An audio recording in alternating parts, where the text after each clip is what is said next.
국민의힘 한동훈 대표가 김 여사 라인이 존재해선 안 된다며 인적 쇄신론을 재차 띄웠습니다. 대통령실은 비선 조직은 없다고 반박했고 당내에서도 설전이 오갔습니다. 헌법재판소가 재판관 3명이 퇴임한 이후에도 남은 6명으로 당분간 심리를 이어갈 수 있도록 결정했습니다. 우려됐던 헌재 마비 사태는 일단 피하게 됐습니다. 이창용 한국은행 총재가 기준금리 인하는 만병통치약이 아니라며 즉각적인 내수 회복 효과는 크지 않을 것으로 봤습니다. 실기했다는 지적에는 부인하기 어렵다고 말했습니다. 북한이 남북을 잇는 동해선, 경의선 도로 폭파를 준비하는 정황이 포착됐습니다. 우리 군은 보여주기식 폭파와 함께 추가 도발에도 대비하고 있습니다. 연세대학교 수시 모집 논술 시험장에서 문제가 사전에 유출됐다는 주장이 제기됐습니다. 대학 측은 사전 유출은 사실이 아니라며 재시험에 선을 그었는데 논란이 계속되고 있습니다. 개그맨 이진호 씨가 불법 도박으로 거액을 빚진 사실을 고박해 파문이 일고 있습니다. BTS 지민과 개그맨 이수근 씨 등 돈을 빌려준 동료들의 이름도 거론되면서 논란이 커지고 있습니다. 여러분 안녕하십니까? YTN 뉴스나이트 시작합니다. 대통령실과 김건희 여사를 향한 국민의힘 한동훈 대표의 발언 수위가 연일 높아지고 있습니다. 이틀 전 대통령실 인적 쇄신의 필요성을 언급했던 한 대표가 오늘은 이른바 김 여사 라인은 존재해서는 안 된다고 재차 강조했습니다. 이에 대해 친윤계 중진인 권성동 의원은 이 분열의 정치는 결코 성공할 수 없다며 오히려 한 대표 측의 인적 쇄신이 필요한 것 같다고 맞받았습니다. 김다연 기자입니다. 국민의힘 한동훈 대표는 대통령실의 인적 쇄신이 필요한 이유로 김건희 여사와 관련한 국민적 우려를 불식시켜야 한다는 점을 꼽았습니다. 이틀 만에 한 대표는 김 여사를 공적 지위가 없는 인물로 규정하고 김 여사 라인은 있어선 안 된다고 거듭 발언 수위를 끌어올렸습니다. 일부 대통령실 비서관과 행정관이 김 여사 비선으로 움직인다는 의혹을 정조준한 겁니다. 공적 지위가 있는 사람이 아니잖아요. 그런 라인은 존재하면 안 됩니다. 친한동훈계 의원들도 인사조처로 의혹을 털든지 없으면 없다고 확실히 말해달라고 대통령실을 향한 압박에 가세했습니다. 이분들이 정확히 뭘 하고 있는지에 대한 명확한 설명을 하든지 여사 라인은 없다 이렇게 정리를 해주든지. 친윤석열계를 중심으로 한 대표가 재보궐선거를 코앞에 두고 대통령실, 특히 김 여사 리스크를 전면에 내세운 건 선거 책임론에 대비하기 위해서란 분석도 나옵니다. 한 대표 취임 이후 첫 선거인데다 야권 단일화로 예상치 못하게 접전 구도가 된 부산 금정구청장 보궐선거에서 패할 경우 정치적 부담이 적잖기 때문입니다. 권성동 의원은 YTN과 통화에서 정부 여당의 저조한 지지율을 모두 대통령 탓이라고 밀어붙이는 건 참된 지도자의 모습이 아니라고 꼬집었습니다. 이에 한 대표는 박근혜 정권 때 탄핵 정치는 권 의원이 하지 않았느냐고 역공했고 권 의원이 다시 인적 쇄신은 대표실이 필요할 것 같다고 맞받으며 설전이 오가기도 했습니다. 지지율 회복이라는 과제를 떠안은 여당은 일단 김 여사 논란을 잠재우는 게 우선이라는 공감대는 있습니다. 하지만 대통령실에 선을 그을지 함께 머리를 맞대 풀지 등 해결 방식을 두고 계파 간 갈등이 갈수록 첨예해지는 분위기입니다. YTN 김다연입니다. 네, 이처럼 한동훈 대표가 김 여사 주변 인사들의 정리를 요구한 데 대해서 대통령실이 정면으로 반박했습니다. 대통령실에는 오직 대통령 라인만 있을 뿐이라며 인사의 최종 결정권자도 대통령이라고 강조했습니다. 조용성 기자가 보도합니다. 대통령실이 이른바 김건희 여사 라인이 비선 역할을 한다는 주장에 정면으로 반박했습니다. 독대를 앞두고 한동훈 국민의힘 대표가 잇따라 김 여사 측 인사들에 대해 인적 쇄신이 필요하다고 주장하자 그동안 침묵을 지켜오던 대통령실이 첫 반응을 내놓은 겁니다. 대통령실 고위 관계자는 기자들과 만나 대통령실의 공적 업무 외에 비선으로 운영하는 조직은 없다고 강조했습니다. 그러면서 오직 대통령 라인만 있을 뿐이라며 최종 인사결정권자도 대통령이라고 못 박았습니다. 오히려 인적 쇄신 요구에 대해 뭐가 잘못된 게 있느냐고 반문하며 유언비어 같은 얘기에 언론이 휘둘리면 안 된다고도 지적했습니다. 김건희 여사의 측근으로 지목된 인사들은 사적 인연으로 대통령실에 들어온 사람은 없다고 말했습니다. 정말 독대할 생각이 있는 거냐는 의심과 함께 한 대표가 선거에 질 경우를 대비해 책임을 전가하려는 의도가 있다는 해석도 나왔습니다. 이런 분위기 속에 윤한 독대가 물 건너가는 것 아니냐는 우려도 제기됐으나 대통령실은 예정대로 진행하겠다는 입장을 밝혔습니다. 재보궐선거 뒤 일정 조율을 거쳐 다음 주 초쯤 이른 시일 안에 자리를 마련하기로 한 것입니다. 다만 김 여사 관련된 의혹들이 주된 의제로 오를 것으로 보여 당정 간 관계 회복이라는 성과를 거둘 수 있을지는 미지수입니다. YTN 조용성입니다. 2주차를 맞은 국회 국정감사에서는 여야가 다시 김건희 여사 관련 의혹과 또 민주당 이재명 대표의 사법 리스크를 놓고 충돌했습니다.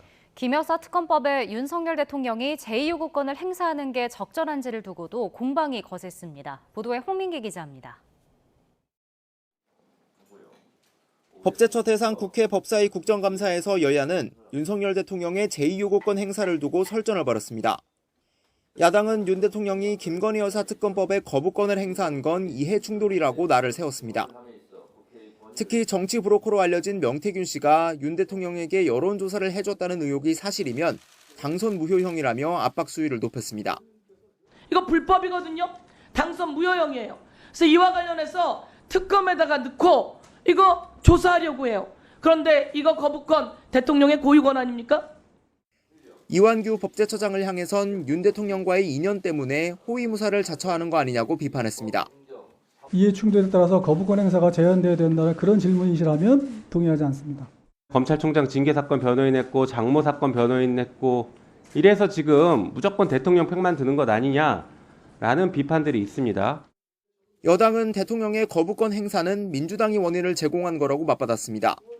민주당이 일방적으로 밀어붙인 법안들에 위헌적인 측면이 있다며 엄호에 나선 겁니다. 야당에서 위헌적인 법안을 일방적으로 단독으로 강행 처리하니까 대통령 제2요구권이 나오는 것이지. 또 민주당이야말로 검사 탄핵 등 모든 정치적 수단을 이재명 대표의 방탄에 활용하고 있다며 국민이 준 입법권을 사적으로 남용하고 있다고 비난했습니다. 이재명 대표 공직선거법 위반 혐의에 징역형이 구형되자 검찰을 압박하고 보복하기 위한 거 아니냐 이런 언론 지적도 있었습니다. 한마디로 입법권의 사적 남용입니다. 여야 공방은 국정감사장 밖에서도 이어졌습니다. 국민의힘 한동훈 대표는 국감 때 친인척이 연루된 사건을 질의한 민주당 의원을 꼬집으며 민주당이 이재명 대표 유죄 선고를 앞두고 사법 방해를 한다고 비판했습니다. 더불어민주당의 국감이 도둑이 경찰을 괴롭히는 국감으로 흘러가고 있습니다. 민주당 박찬대 원내대표는 명태균발 여론조사 의혹에 이제 대통령이 직접 답해야 한다고 목소리를 높였습니다. 윤석열 대통령도 이제 직접 해명해야 되지 않겠습니까? 윤석열 대통령은 명 씨가 실시한 여론조사의 가장 큰 수혜자입니다. 이런 가운데 의혹의 핵심 인물인 명태균 씨는 언론 인터뷰를 통해 여론조사 대가로 국민의힘 전 의원이 공천을 받았다는 의혹은 소설이라고 일축했습니다. 국민의힘 당원 명부 유출 의혹에 불거진 여론조사 업체도 자신과 연관이 없다며 선을 그었습니다. 이재명 대표와 김건희 여사를 둘러싼 여야 충돌은 이번 주 후반 열리는 검찰 법원 대상 국정감사에서 더욱 격화할 것으로 보입니다. YTN 홍민기입니다. 헌법재판소가 헌법재판관 3명이 조만간 퇴임을 하더라도 당분간 심리를 이어가겠다고 결정하면서 사상 초유의 헌재 마비 사태는 피할 수 있게 됐습니다. 이진숙 방통위원장이 재판관 공백 사태로 자신의 탄핵 심판이 무기한 정지되는 건 부당하다며 제기한 가처분 신청이 받아들여진 겁니다. 보도에 김태원 기자입니다.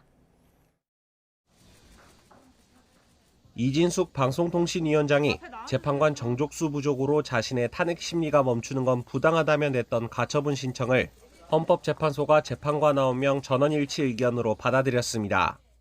이 위원장이 문제 삼았던 헌법재판소법 조항은 재판관 7명 이상의 출석으로 사건을 심리한다고 정하고 있습니다.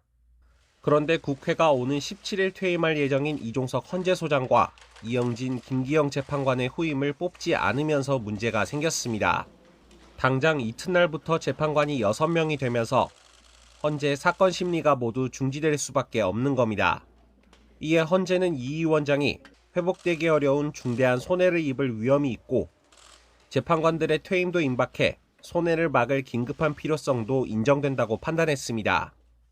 재판 이외의 이유로 재판 절차가 정지된다면 신속한 재판을 받을 권리에 대한 과도한 제한이라며 이 위원장의 권한행사 정지 상태가 길어진다면 방통위원장 업무 수행에도 중대한 장애가 발생할 수 있다고 설명했습니다.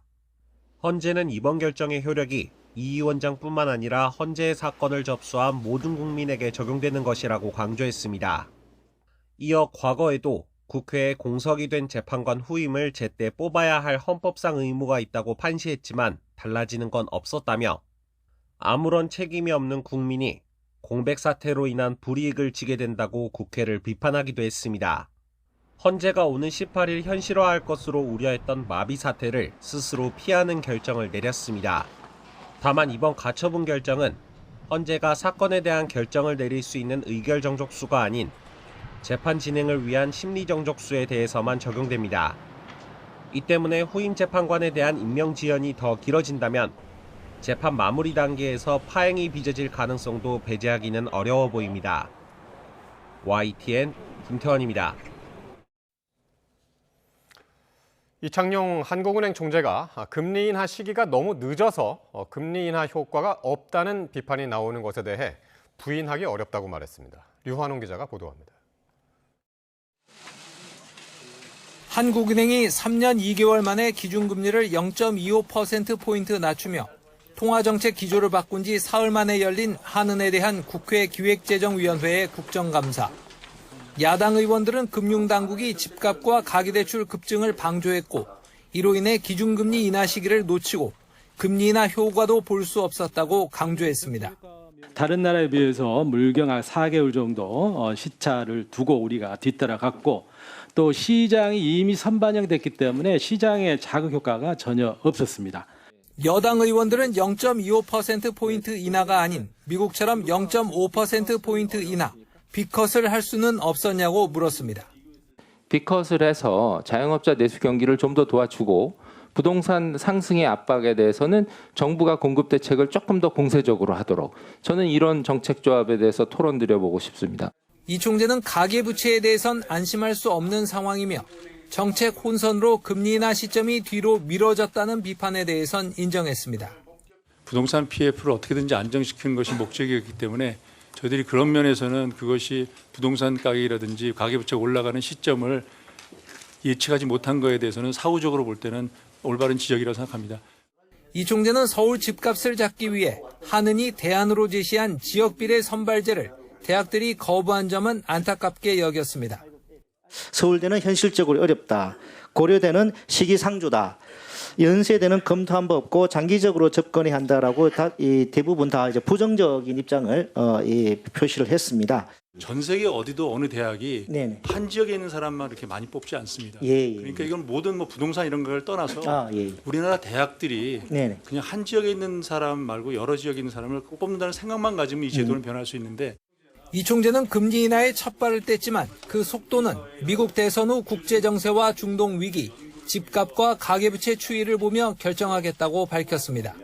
YTN 유환홍입니다. 연세대학교 논술시험장에서 시험지가 일찍 배부돼 논란이 된 가운데 시험지 사진이 인터넷에 퍼지면서 문제 유출 의혹으로까지 번졌습니다. 학교 측은 재시험 대상이 아니라는 입장이지만 불공정 문제를 지적하는 목소리가 커지고 있습니다. 배민혁 기자입니다. 한 인터넷 커뮤니티에 올라온 사진입니다. 책상 위에 수험표와 답안지, 유의사항 등이 적힌 종이가 보이는데 게시자는 이 아래 시험지도 놓여 있다고 주장합니다. 사진이 찍힌 시간은 12시 59분으로 표시되는데 시험 시작 1시간 전입니다. 이 정보가 맞다면 감독관이 시간을 착각해 1시간 일찍 시험지를 배포했던 때 누군가 사진을 찍었다는 건데 연세대 측은 아직 진위 여부를 확인하고 있다는 입장입니다. 그런데 이뿐 아니라 아예 자연계 논술 시험지 전체를 찍은 사진까지 등장했습니다. 인문계 논술 시험의 연습지를 찍은 사진도 인터넷 게시판에 올라왔는데 대학 측은 시험이 끝나고 답안지를 거둘 때 감독이 소홀해진 틈을 타 일부 응시자들이 촬영한 것으로 본다고 설명했습니다. 연습지 답안지는 연세대 측에서 시험이 끝나자마자 즉각적으로 회수를 하기 때문에 이 온라인에 절대 유출이 돼서는 안 되는 게 당연한데요. 감독관이 제지를 하지 않은 거기 때문에. 연세대는 감독이 일부 미흡했던 건 인정하지만 사전에 문제가 유출된 정황이 없고 시험에 이득을 본 사람도 없는 것으로 판단한다며 재시험은 고려 대상이 아니라고 선을 그었습니다. 하지만 응시자들의 휴대전화 촬영 등 시험 관리가 부실했던 정황이 잇따라 드러나며 비판 여론이 거세지고 있습니다. 또 애초에 시간을 착각해 시험지를 미리 배부한 것부터 공정성이 훼손됐다는 지적도 나옵니다. 시험자 문제지를 배부했고 이제 학생들은 파본 확인과 매수 확인 과정에서 그 문제지를 한번 훑게 되거든요. 그런 과정을 통해서 학생들은 문제에 대한 유형이나 뭐 그런 것들을 다 인지했을 거고 이에 따라 재시험을 검토해야 한다는 주장도 나옵니다. 짧은 시간에 공개됐다 하더라도 그 문제를 보면서 특정 수험생에게는 굉장히 좀 도움이 될 수 있던 부분들이 판단될 수 있기 때문에 사실은 재시험은 불가피한 상황으로 봐야 되지 않느냐. 이런 가운데 한성대학교 수시실기 시험 중에도 한 고사장에서 문제지 일부가 늦게 배부되며 수험생들이 혼란을 겪는 일이 벌어졌습니다. 대학 입시 과정의 공정성을 둘러싼 의혹이 연이어 제기되는 가운데 당분간 논란은 계속될 것으로 보입니다. YTN 배민혁입니다.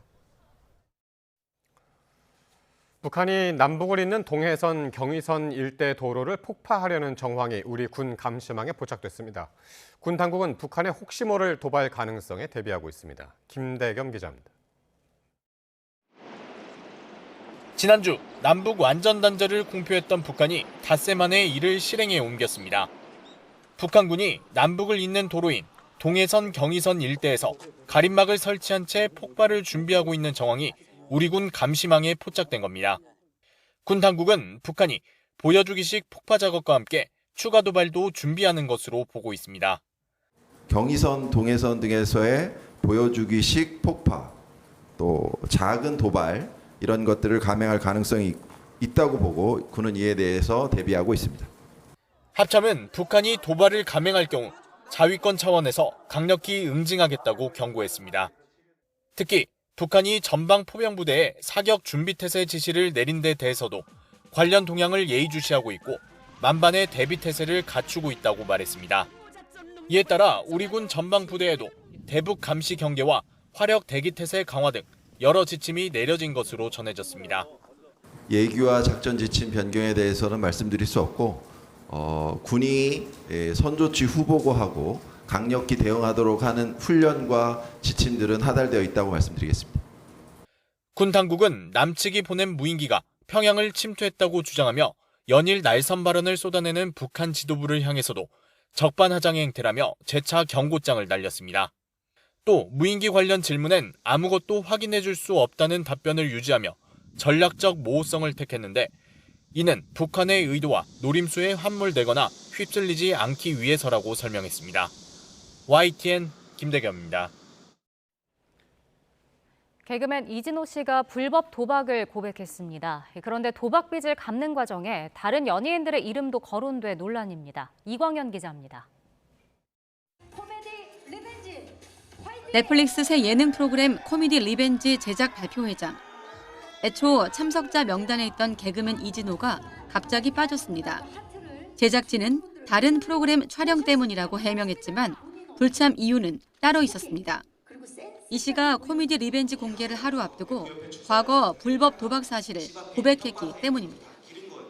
지난 2020년 인터넷 불법 도박을 시작했고 감당하기 힘든 빚까지 떠안게 됐다고 SNS에 털어놨습니다. 당시 많은 사람에게 금전적인 도움을 받았지만 매월 꾸준히 돈을 갚아 나가고 있다고 설명했습니다. 코미디 대표 주자들을 앞세워 야심차게 코미디 부흥을 기획했던 제작진은 제작 발표 직전 소식을 듣고 당황했습니다. 이게 저희가 좀 더 파악할 시간이 있었으면 좋았을 텐데요. 지금 제가 진짜 들어오기 직전에 바로 그거를 들었습니다. 그래서 아직 그 글도 제대로 읽지 못한 상태여서 좀 파악 중인 상황이고. 함께 출연한 선배 개그맨 이경규는 개인사임을 강조하며 프로그램 순항 의지를 확인했습니다. 한 명의 어떤 개인적인 그 사생활을 통해서 저희 프로그램이 흔들리지는 않습니다. 그래서 뭐 저도 그 소식은 조금 전에 들었는데 크게 뭐 개의치 않고 저희 프로그램은 그냥 순항할 예정입니다. 돈을 빌려준 동료들 이름도 거론되면서 이진호의 도박 고백 파문은 연예계 전체로 번지는 분위기입니다. 지난 2022년 BTS 지민은 차용증을 쓰고 1억 원을 빌려줬지만 받지 못했고 개그맨 이수근과 가수 하성운도 피해를 본 것으로 알려졌습니다. 이진호는 죽을 때까지 변제하겠다며 성실하게 경찰 조사를 받겠다고 밝혔습니다. YTN 이광현입니다. 한편 개그맨 이진호 씨는 실제 지인에게 빌린 돈을 갚지 않았다가 고소당한 적이 있는 것으로도 확인됐습니다. 보도에 신기혜 기자입니다. 불법 도박으로 지인들에게 빚을 진 사실을 공개한 개그맨 이진호 씨가 실제 돈을 갚지 않아 사기 혐의로 고소당했던 사실이 YTN 취재 결과 확인됐습니다. 고소장은 지난 6월 초 경기 고양경찰서에 접수됐는데 이후 이 씨 주소지를 관할하는 서울 강남경찰서가 사건을 넘겨받았습니다. 당시 이 씨는 돈을 갚을 능력이 없는데도 지인에게 수천만 원을 빌린 뒤 갚지 않은 혐의로 고소됐던 것으로 확인됐습니다. 하지만 지난달 초 당사자 사이에 합의가 이루어지면서 피해자가 고소를 취하했고 경찰은 사건을 불송치한 것으로 파악됐습니다. 다만 이 씨가 돈을 빌린 게 불법 도박 때문인지는 확인되지 않았습니다. 이 씨가 많은 사람에게 금전적 도움을 받았다고 밝힌 가운데 실제 돈을 빌려 갚지 않은 규모가 얼마나 되는지는 아직 드러나지 않았습니다. 이 씨는 사과문에서 경찰 조사를 성실히 받고 잘못의 대가를 치르겠다고 밝혔는데 금전거래와 관련한 고소가 이어질지 관심입니다. 또 이 씨가 불법 도박을 인정한 만큼 조만간 경찰이 수사에 착수할 것으로 보이는 가운데 정확한 도박 규모와 시기에도 관심이 쏠리고 있습니다. YTN 신기혜입니다. 이번 주는 잦은 가을비에 날씨가 쌀쌀해질 전망입니다. 밤사이 남해안엔 100mm 이상의 호우가 오겠습니다. 정혜윤 기자입니다. 가을에는 비가 한 차례 내릴 때마다 아침 공기가 점점 차가워집니다.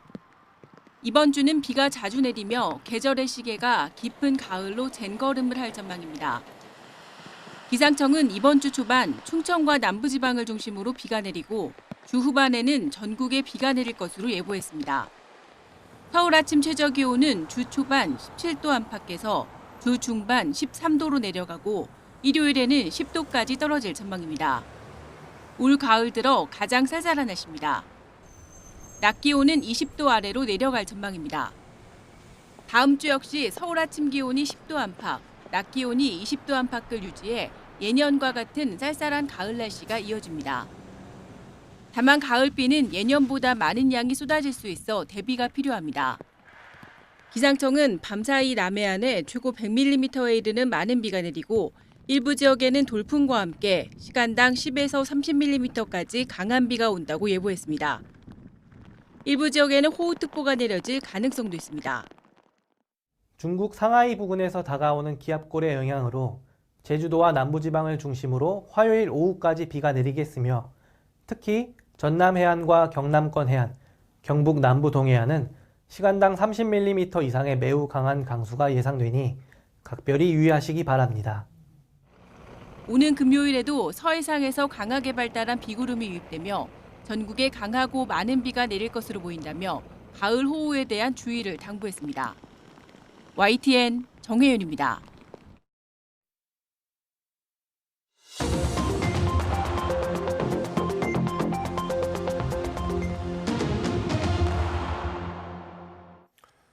정치권 관심 뉴스 짚어보는 포커스 나이트 시간입니다. 오늘은 최수영, 김준일 두 분 평론가 나오셨습니다. 안녕하십니까?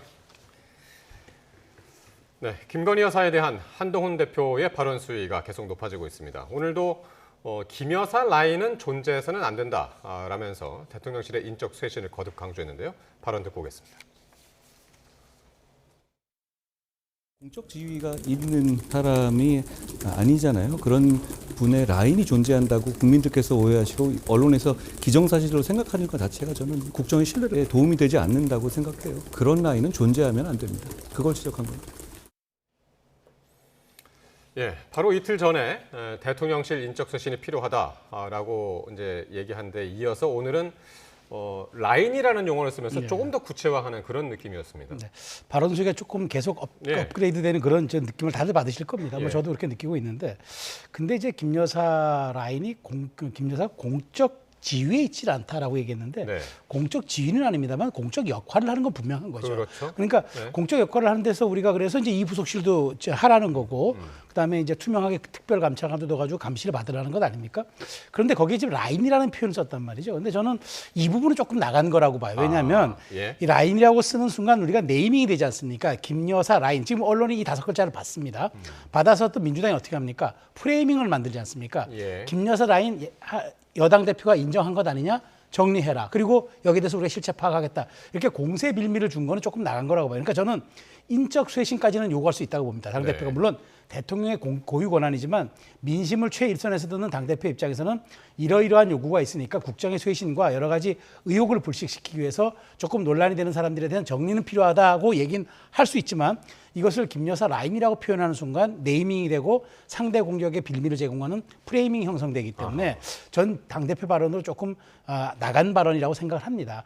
다만 이제 이게 지금 선거를 예. 3일 앞두고 있는 이런 상황에서 나왔기 때문에 여러 가지 선거 전략적 발언으로 전 생각이 됩니다만은, 그럼에도 불구하고 대표가 김건희 여사는 어쨌든 공적 역할을 하는 분은 분명한 분이고, 예. 미국 격언에도 영부인에게 무대가 아닌 곳은 없다라는 격언이 있습니다. 그만큼 이제 우리가 공적 역할을 부여하고 하면 될 일이지, 예. 이걸 가지고 라인이라고까지 표현한 거는 조금 나간 표현이 아닌가 그런 생각이 들어요. 네. 미국 얘기 그런 이야기도 있었군요. 네. 자, 근데 사실 여당 대표가 인사 문제를 얘기는 할 수 있지만은 대통령 고유 권한이기도 하고, 특히 이제 대통령실의 인사 문제를 얘기하는 건 조금 이례적인 것은 아닙니까? 어떻게 보시나요? 글쎄 뭐 이례적이라고 꼭 볼 수 있을까 그런 생각이 들어요. 그러니까 오죽하면은 이런 얘기가 나왔을까 그 생각이 듭니다. 그래서 뭐 상소 올리는 느낌, 뭐 저는 이렇게 받았어요. 뭐 전하 간신을 멀리하고 충신을 쓰시옵소서 뭐 이런 느낌인데, 예. 일단은 김 여사 라인이라는 것이 네이밍이고 뭐 프레이밍이라고 최수영 평론가님이 이제 말씀하셨는데, 제가 칼럼 하나만 읽어드릴게요. 김하경 중앙일보 대기자 칼럼인데, 예. 이하경 죄송합니다. 이하경 칼럼 기로에선 윤석열 대통령 10월 7일자입니다. 여기 이런 내용이 나와요. 대통령실은 김 여사 라인을 신설되는 제2부속실에 몰아넣으려 한다는 얘기가 돌았다. 그런데 파악해보니 숫자가 너무 많아서 수용이 불가능할 지경이라고 한다. 예. 그러니까 이게 뭐 지금 한동훈 대표가 없는 거를 만들어내거나 이미 언론에서는 다 김 여사 라인이라고 하거나 뭐 다 네. 얘기를 쓰고 있는 거예요. 그러니까 예. 한동훈 대표가 이렇게 말을 해도 어느 정도 힘이 실리는 거지, 없는 거를 지금 뭐 지어낸 거겠습니까? 예. 다만 좀 한동훈 대표 말에 좀 저는 좀 오해가 생기는 게 뭐냐면은, 그런 분의 라인이 존재한다고 국민들께서 오해하시고라는 거는 없는데 지금 국민들이 오해한다라는 거잖아요. 그러면서 그런 라인은 존재하면 안 됩니다라고 얘기를 하니까, 그거는 있는데 지금 존재하면 안 된다라고 지금 직격을 하는 거니까 어느 게 맞는 건지, 국민들이 오해한 게 맞는지 실제 있는 건지 이런 게 네. 되게 모호하게 지금 얘기를 하고 있다. 네. 정확하게 좀 얘기를 해줬으면 좋겠다라는 거고, 이미 오늘 그 김종배 시선 집중 그 MBC에 이제 신지호 전략부총장이 나와서 정확하게 예시를 들었어요. 그러니까 박영선 장관 총리 박영선 전 장관의 총리 기용설과 네. 관련해서 용산의 공식 이제 뭐 이들 비서실장이라든지 정무수석이라든지 이런 데서 다 부인을 하는데, 고위 관계자, 핵심 관계자가. 근데 언론 보도를 보면은 그냥 대통령실 관계자가 예. 오히려 그걸 반박하는 거거든요. 그런 게 이제 여사 라인이라고 지금 다 알려져 있잖아요. 실체가 있었다, 이제 그렇게 얘기를 했다는 거죠. 실체가 있다고 얘기를 하는 거예요. 논의한 적이 그러니까 있다. 어떻게 상급자가 얘기하는 거, 그리고 공식 라인에서 얘기된 거를 어떻게 이렇게 반박을 익명으로 할 수 있느냐라는 예. 거니까, 이거는 분명히 뭐 몇 명인지가 중요한 게, 뭐 7인방이니 뭐 L이니 뭐 K니 뭐 이런 게 중요한 게 아니라 분명히 여사의 입김이 미치는 사람들이 있는 거고, 한동훈 대표는 그걸 지적한 거죠. 네. 그렇군요.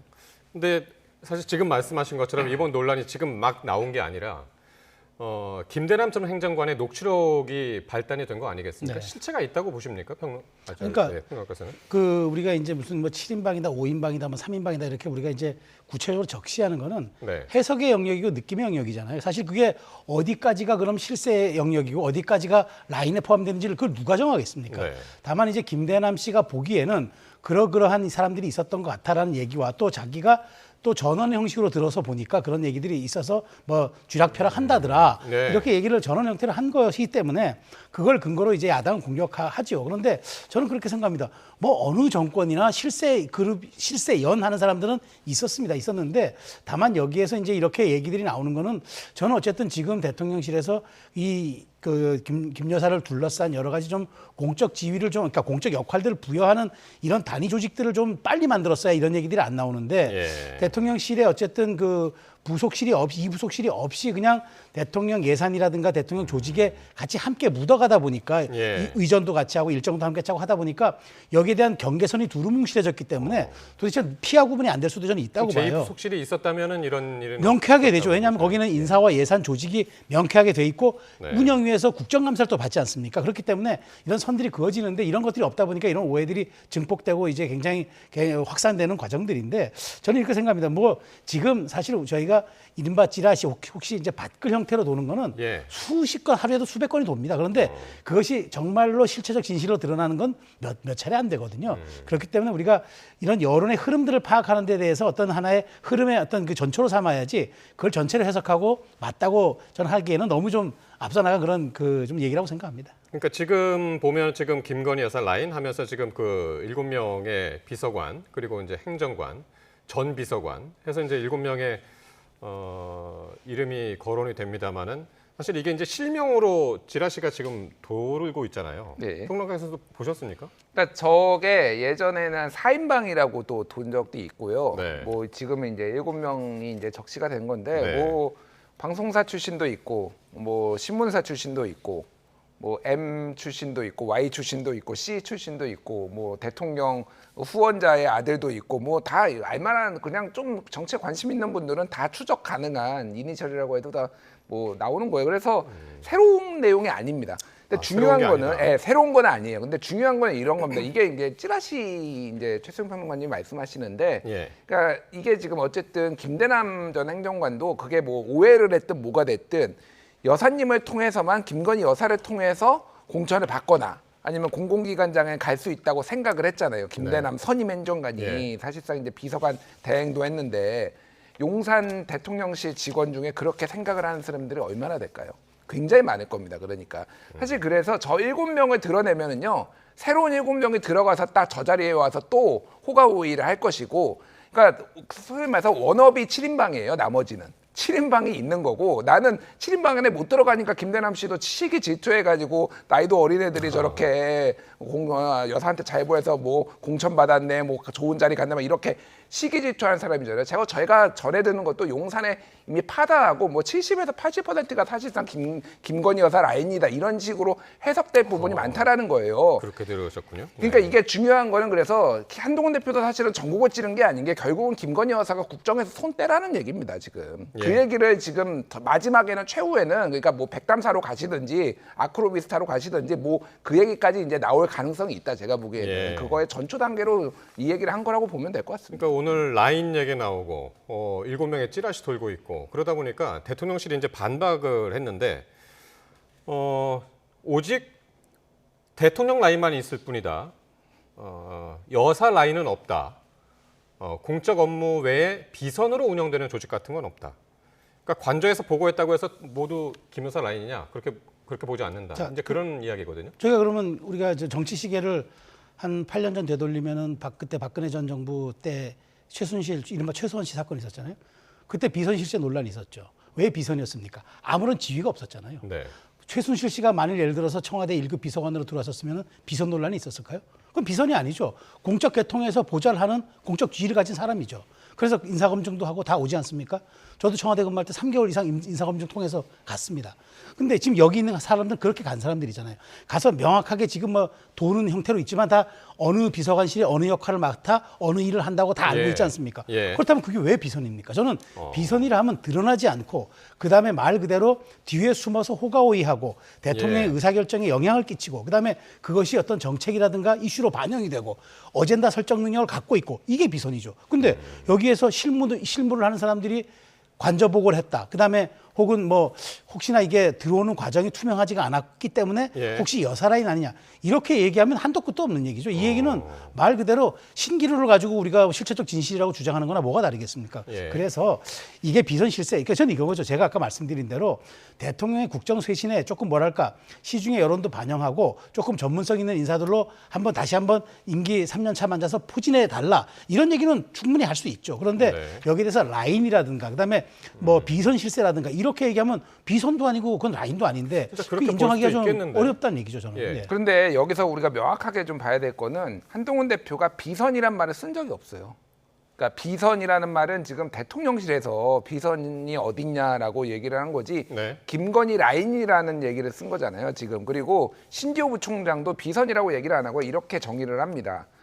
한남동 라인의 경우 이거는 김건희 라인, 뭐 한남동 라인 같은 얘기입니다. 그 한남동 라인이라고 규정을 했는데 비서관, 행정관 등 다 직책이 있지만 그 직책의 직무 범위를 벗어나서 부적절한 정치 행위를 하는 그런 사람들을 말한다라는 거예요. 직책이 없는, 그러니까 비서는 명태균 같은 사람이 예를 들면 그런 사람이 비선인 거죠. 직책이 없는데 본인의 권한을 월권을 하거나 아예 월권도 아니죠. 그러니까 이렇게 영향력을 행사하는 거고. 그래서 아까 전에 예를 든 게 그런 거예요. 이관석 비서실장이 출근하자마자 박영선 전 장관 총리설에 대해서 근거 없는 기사라고 공지를 했는데 일부 참모들이 이관섭 실장이 몰라서 하는 얘기라고 하면서 언론사들한테 대통령실 관계자로 이게 본인의 월권이에요. 그러니까 이런 게 지금 한남동 라인, 김건희 라인의 월권이고 직책이 아닌 직무 범위를 벗어나서 한다라는 겁니다. 그러니까 이게 실제하지 않는다라고 말하기는 어려워요. 실제 여러 루트로 그게 확인이 되기 때문에 그게 과대 포장됐는지 뭐 그것까지는 모르겠습니다만 이 부분은 국민들이 안 좋게 보기 때문에 이제 해결해야 된다는 거죠. 예. 그런데 이제 친한계는 이제 그렇게 얘기를 하는데 당 내에서 이제 친윤계 의원들은 그야말로 참 부글부글하는 그런 분위기인데요. 권성동 의원은 얄팍한 정치공학이다라면서 이제 작심 비판을 했고 대통령실 이 쇄신이 아니라 대표실 쇄신부터 해야 된다. 약간 감정적인 이야기도 했습니다. 그렇다고 또 도곡동 7인방이라고 또 표현하는 것도 저는 부적절했다고 봐요. 도곡동 7인방. 적시를 했더라고요. 한 대표, 그러니까 이제 한동훈 대표 7에 이제 뭐 도곡동 7인방이라고 해서 제가 지금 조금 전에 오다 보니까 당 대표실에 국민의힘 공식 입장으로 그 대표실 7인방, 도곡동 7인방 이런 건 없으니까 유감을 표한다 이렇게 또 했어요. 그러니까 약간 또 내용 향상으로 가는데 저는 그렇습니다. 그러니까 이게 지금 네이밍이 되니까 또 네이밍으로 맞받는 거예요. 그러니까 김 여사 라인이라고 얘기하니까 그건 도곡동 7인방 아니냐, 한 대표 측근 또 라인, 측근 실세들 아니냐 이렇게 얘기를 하니까 이게 저는 이게 정말 이런 걸 두고 내홍이고 내전이죠. 근데 전 선거를 이게 3일 앞두고 더더군다나 이런 일들이 내에서 벌어진다는 게 저는 이게 또 국정감사 기간이잖아요. 어쨌든 우리가 선거라는 것도 있지만 이렇게 된다면 야권에 빌면 줄 거 아닙니까? 이게 서로 무슨 말하자면 측근 그룹에 의해서 둘러싸여 있다는 것처럼 비춰지는 이런 이야기들은 저는 좀 자제했으면 좋겠다. 제가 그래서 초반에 말씀드린 거예요. 이렇게 표현하는 건 좋으나 이렇게 네이밍에 되고 야당의 공격 지점이 될 수 있는 얘기들은 그건 조금 대표라든가 중진들이 좀 피해가야 되는데 이렇게 대놓고 싸우는 거는 저는 조금 좀 지양해야 된다고 좀 말씀드리고 가장 중요한 건 그겁니다. 어쨌든 대통령실도 이른바 독대 논란에 대해서는 독대가 되느냐 안 되느냐에 대해서는 정확하게 독대를 한다고 얘기를 했기 때문에 이제 이 문제는 제가 보기에 한 대표가 할 수 있는 한 최상위급의 얘기를 다 했기 때문에 이제 선거를 치르고 나서 이건 두 분의 독대로서 풀어야 할 정치적인 굉장히 민감한 정무적 문제이기 때문에 더 이상 이제 주변에서는 확전을 좀 자제해야 된다고 봅니다. 이제 할 얘기 다 한 건가요? 최상위권 얘기까지 다 한 건가요? 전 최상위권 얘기 다 했다고 봐요. 다음 주 초에 이제 독대한다고 그랬잖아요. 그렇게 이야기가 나오고 있는데 그때는 무슨 얘기를 할까요? 요 얘기 비슷한 얘기들이 뭐 다 나올까요? 일단 뭐 독대라고 하는 게 그러니까 외교로 하면 정상회담 같은 거잖아요. 그러면은 이미 실무진에서 어떤 거를 얘기를 할지 그리고 그 내용에 대해서 어디까지 우리가 합의를 볼지 이런 거를 조율을 하고 사실상 정상들이 만나면은 덕담하고 꽝꽝꽝 도장 찍고 뭐 이런 것들이 이제 관례잖아요. 이게 가능할 것인가 그러면은 그러니까 예를 들면 사전 조율이 가능할 것인가 김건희 여사 뭐 라인이 됐든 뭐가 됐든 이 사람을 정리하는 거를 의제로 삼아가지고 그게 조율하는 게 가능할 것인가 아니면 김건희 여사가 아예 활동 자제하고 자숙하고 뭐 어디 안 보이는 대로 좀 들어가시는 거 이게 가능할 것인가. 그러니까 저는 제가 다른 방송에서도 얘기를 하는데 김건희 여사 거취 문제와 관련해서는 윤석열 대통령이 본인이 의지의 문제든 뭐가 됐든 결정권이 없다. 예, 결정권이 없다라는 윤 거는 대통령의 결정권이 없다고요? 윤석열 대통령이 왜냐하면은 거의 동반으로 지금 통치를 하고 있다라는 시그널이 많고 여러 칼럼이나 이런 거에 보면은 내가 그 제처한테 그렇게 할 수 없습니다라고 검찰 선배를 만나서도 얘기를 하고 원로들 국민의힘 원로들 만나서도 얘기하고 그래 왔단 말이에요. 그러니까 과감하게 그렇게 못한다라는 겁니다. 그러면은 이거는 대통령을 만나는 게 아니라 한동훈 대표가 김건희 여사랑 독대를 해가지고 좀 뒤로 좀 물러나 주십시오. 뭐 이런 식으로 해야 되는 거 아닌가요? 그러니까 이게 잘 되기가 어려운 구조예요. 기본적으로. 그러니까 지금. 예. 어쨌든 정말 어렵게 이제 독대 자리가 다음 주에 마련이 된단 말이에요. 마련이 되겠죠. 근데 여기서 만약에 성과가 안 나온다면 한동훈 대표랑 대통령실 지금 갈등이 상당히 크게 올랐고 친한계 친윤계도 그렇고 성과를 내야 될 텐데 어느 정도까지 나와야 성과라고 할 수 있을까요? 저는 어쨌든 대통령 영부인에 대해서 이제 뭐 다른 건 잘 모르겠습니다. 이제 핵심이 돼버렸잖아요. 그럼 최소한 그 역할에 대한 어느 정도의 그 가이드라인은 갖고 나와야 된다고 봅니다. 그러니까 이제 지금 뭐 사실 이부속실이나 제2부속실 설치 감찰관은 이미 얘기가 된 거고 이부속실은 진행 중이겠다고 하니까 저는 여기에서 오히려 대통령의 조금 진일보된 메시지, 뭐 사과 이런 걸 떠나서 앞으로 이런 역할에 조금 그러니까 좀 집중하고 이런 역할로서 국민들과 만나게끔 해드리겠다 이런 정도의 저는 얘기가 나와야 된다고 봅니다. 왜냐하면 사실 지금 미국은 연방법으로 영부인 지원에 관한 법률을 둬가지고 그 이상의 역할을 못하도록 돼 있고요. 프랑스도 그렇게 하고 있습니다. 프랑스는 2017년 마크롱 집권 이후부터 그렇게 했습니다. 그러니까 이게 세계 어느 나라 나 영부인의 공적 지위에 대한 그런 논란들이 있기 때문에 법으로 규정했는데 우리는 아직 그러기엔 좀 시기상조라면은 최소한 대통령의 워딩이나 아니면 이제 뭐 어떤 대통령실의 이제 어떤 그런 내용으로서 그 역할에 대한 어떤 가이드라인 정도는 우리가 좀 얘기가 된다면은 전 사과보다도 오히려 그게 더 필요하지 않겠나. 전 그런 생각이 들어요. 여사 역할에 대한 가이드라인. 그건 사과까지 동반을 하는 뭐 그 전제가 되는 거겠죠. 전제가 되고. 어떻게 보시면 평론가? 그러니까 배우자법을 만드는 거는 좀 국민적 여론을 모아서 전 해볼 만하다고 하는데 배우자법을 만들면은 지금 김건희 여사를 둘러싼 모든 논란과 지금 이게 다 해소가 되느냐? 저는 그건 추후에 할 문제라고 생각을 해요. 지금 김건희 여사와 관련된 논란들이 뭐 이제 명품백 수수부터 해가지고 사과를 해야 되네 마는에 도이치모터스 주가 조작 여기에 지금 기소가 돼야 되는데 안 되고 있네 마네 뭐 그룹부터 해서 김건희 여사 라인부터 해가지고 이거는 배우자법을 만든다고 해소가 되는 게 아니라 김건희 여사와 관련된 의혹을 특검을 가든 검찰 수사를 받든 이러해야지 국민들이 납득을 하는 거죠. 그거는 보수층 일부에서는 그렇게 생각할 수도 있습니다. 사과만 하면은 다 해결해야 된다라고 얘기를 했지만 이미 사과도 물 건너갔다라고 이미 보수층에서 얘기를 하고 있잖아요. 국민들의 정서는 똑같이 한 사람의 국민의 한 사람으로서 남들 수사받듯이 똑같이 받으라는 거예요. 유죄는 무죄는 그거는 재판에 가서 가려봐야 된다라는 건데 그 부분이 가능할 것인가. 그러니까 해법에는 굉장히 좀 이견이 있다. 알겠습니다. 그런 생각이 듭니다. 특검까지 받아야 된다라고 말씀하셨고요. 자, 이 김건희 여사 공천 개입 의혹의 핵심 인물이죠. 명태균 씨의 불법 여론조사 의혹도 지금 논란이 되고 있습니다. 민주당의 공세가 거센데요. 박찬대 원내대표의 발언 듣겠습니다.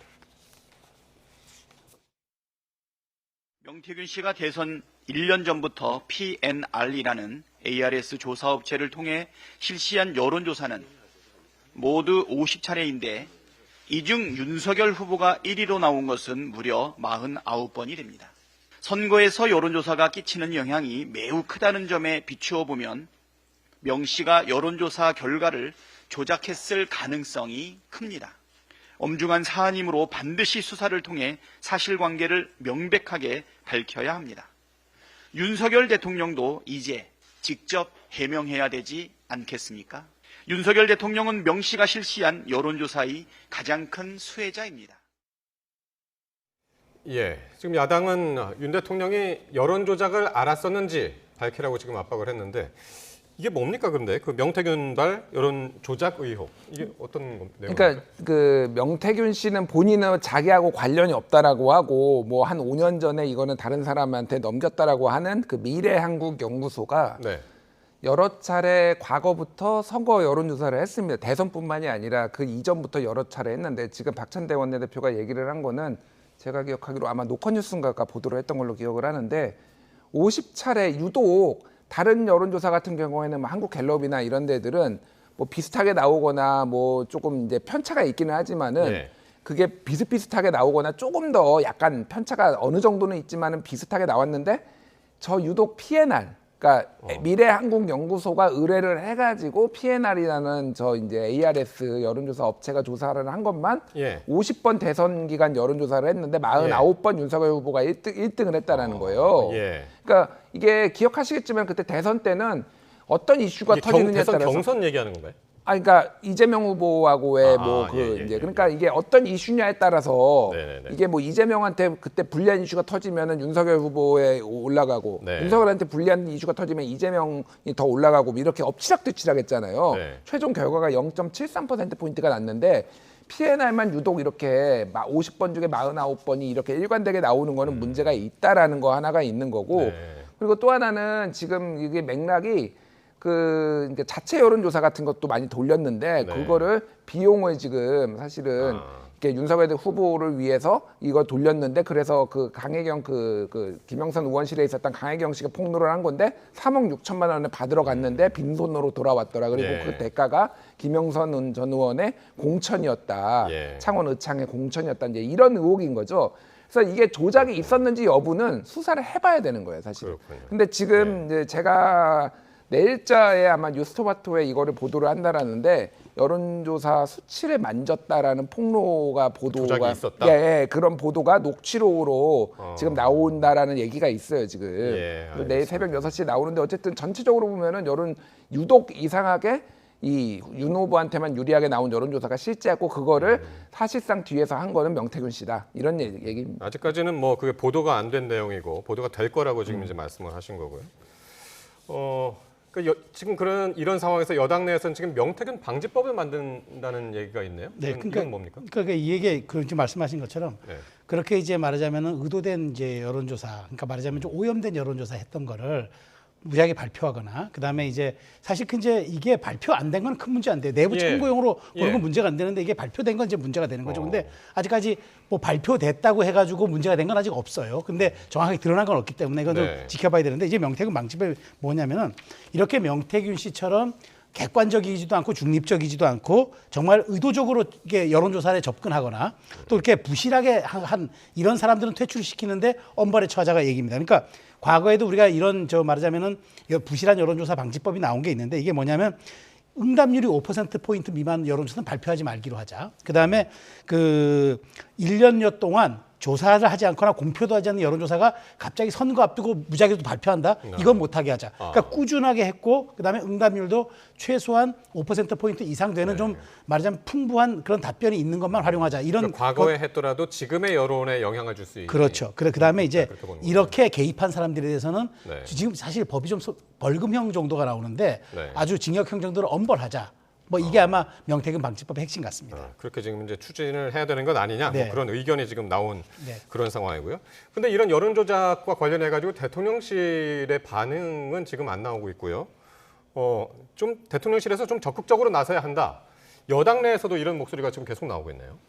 그러니까 어디까지 해명을 해야 되는지에 대해서 파악을 좀 못한 거 아니냐, 갈피를 못 잡는 거 아니냐 그런 생각이 듭니다. 그러니까 지금 명태균 씨가 어느 정도 허장성세가 있고 허풍이 있다라고 지금 여권에서도 계속 얘기를 하고 있잖아요. 용산에서도 뭐 대꾸할 만한 가치가 없다라고 얘기를 하는 그런 취지의 얘기를 하는데 어느 정도는 사실관계가 맞아 떨어지는 부분들이 오늘 홍준표 시장 이야기가 자신은 윤 후보 측에 붙어서 여론 조작하는 걸 알고 있었다. 그런 얘기를 했어요, SNS에다. 근데 문제 삼지 않았다. 그렇게 얘기를 하던, 그러니까 이미 알고 있었다 뭐 그런 얘기 같은데. 그러니까 아까 지금 그 여론조사가 있었다는데 그 홍준표 의원이 지금 시장이 얘기하는 거는 공표되지 않은 여론조사를 얘기하는 것 같아요. 그러니까 공표된 여론조사에 여론 조작을 해가지고 이제 여기에 대세론이 붙는다 이렇게. 그래서 지금 얘기 나온 게 그때 USB에 있는 당원 명부가 이게 유출은 아닙니다. 그건 선거운동하라고 준 거니까 사실 그건 안심번호고 또 때가 되면 사라지기 때문에 당원 명부 유출은 아니고 당시 안심번호가 약간 유출된 건데 그걸 가지고 활용했다는 거죠. 그런데 이 문제는 저는 어쨌든 명태균 씨가 이 관련한 조사를 받아야만 나오는 얘기이기 때문에 지금 사실 우리가 명 씨의 입에만 모든 사실관계를 의존하는 것처럼 돼 있잖아요. 이건 충분히 밝혀져야죠. 근데 요거는 제가 좀 말씀드리면은 지금 명태균 씨의 주장은 그 57만 명 당원 명부를 윤석열 후보 측이 아니라 홍준표 시장 측으로부터 받았다. 근데 본인이 직접 이거를 관여한 건 아니지만은 내가 하는 여론조사는 아니니까 그렇게 전해 들었다라는 거고 홍준표 시장 같은 경우에도 지난 대선 경선 때 윤 후보 측에 붙어 장난쳐놓고 당원 명부를 마치 내가 자기 흘린 것처럼 거짓말하는 건 두고 볼 수 없다라고 페이스북에 올렸다가 1시간 만에 삭제했어요, 이거를. 아, 그래요? 예.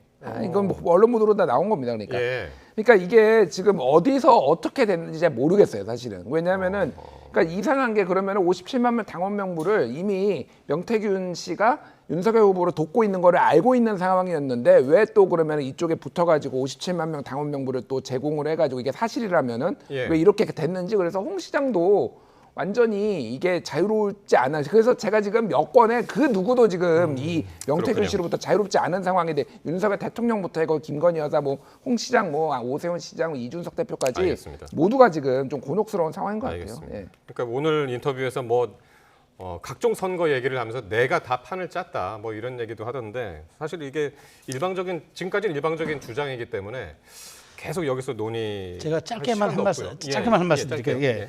아니 선거를 하기 위해서는 뭐 정책, 홍보, 메시지, 일정, 기획 모든 게 다 종합 예술입니다. 1인 식당은 주방장 한 사람이 뚝딱 음식 만들 수 있지만 선거라는 종합 예술은 수많은 어떤 그 단위들이 모여서 총합을 이루는 곳입니다. 네. 근데 이 사람이 짜장면 한 그릇 만드시 내가 뚝딱 다 만들었다고요. 근데 그러다 보니까 제가 한마디만 지적하면 이 사람이 그랬잖아요. 아니 내가 선거 끝나고 나니까 공직기강 비서관실에서 와서 당신은 공이 많았으니까 대통령 후보 부부를 팔고 다녀도 된다 얘기를 했다잖아요. 그 얘기했으면 그 공직기강 비서관실 직원은요 감옥 갑니다. 그러니까 말도 안 되는 얘기를 진짜 좀 많이 하는 그런 사람인 것 같아요. 네, 알겠습니다. 명태균 씨 얘기 여기까지 하고요. 재보선이 이제 이틀 남았습니다. 근데 여야가 지금 거의 미니 선거라고 그러는데 뭐 거의 총력전을 지금 벌이고 있습니다. 뭐 지금 어느 지역을 좀 눈여겨봐야 될까요? 뭐 짧게 한번 좀 들어보죠. 예, 뭐 부산 금정이 아무래도 가장 전통적인 여야가 맞붙는 지금 가장 뭐 추후의 관심사 아닌가 그렇게 보고 이거는 이제 한동훈 대표가 좀 더 급한 것 같아요. 원래 이제 보수가 좀 유리한 부산, 뭐 금정 같은 경우에도 계속 이제 대부분 선거에서 9번 중에 한 7번인가 이제 보수가 이겼던 데인데 지금 한동훈 대표 내일도 간다고 그러던데. 예.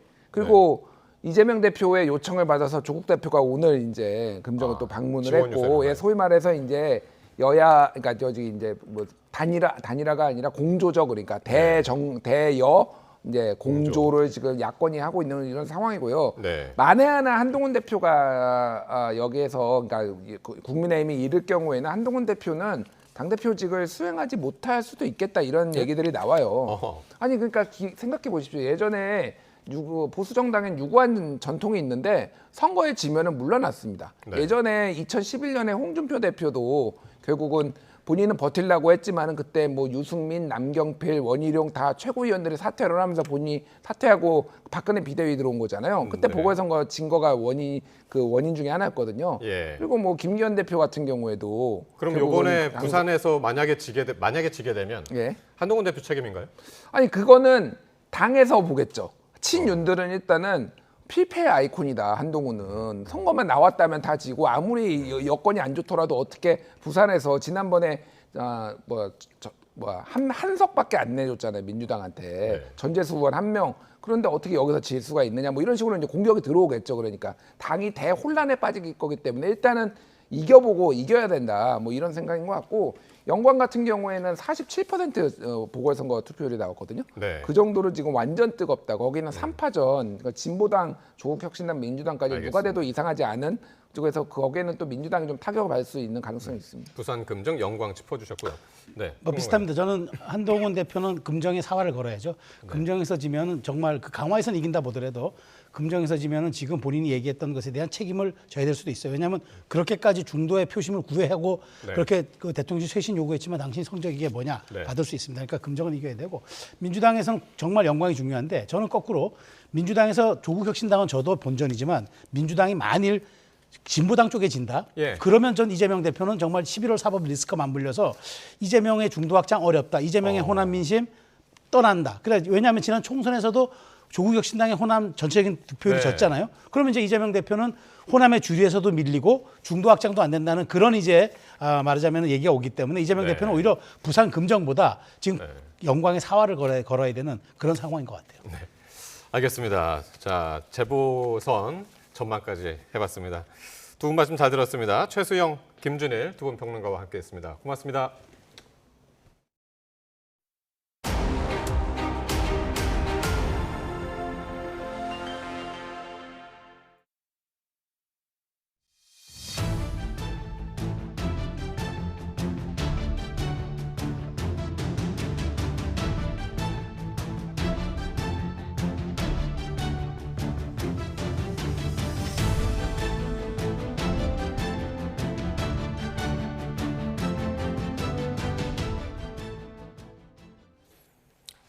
네, 문재인 전 대통령의 딸 문다혜 씨의 음주 사고를 수사하는 경찰이 피해 택시기사에 대한 조사를 마치고 문 씨에 대한 소환 일정을 조율하고 있습니다.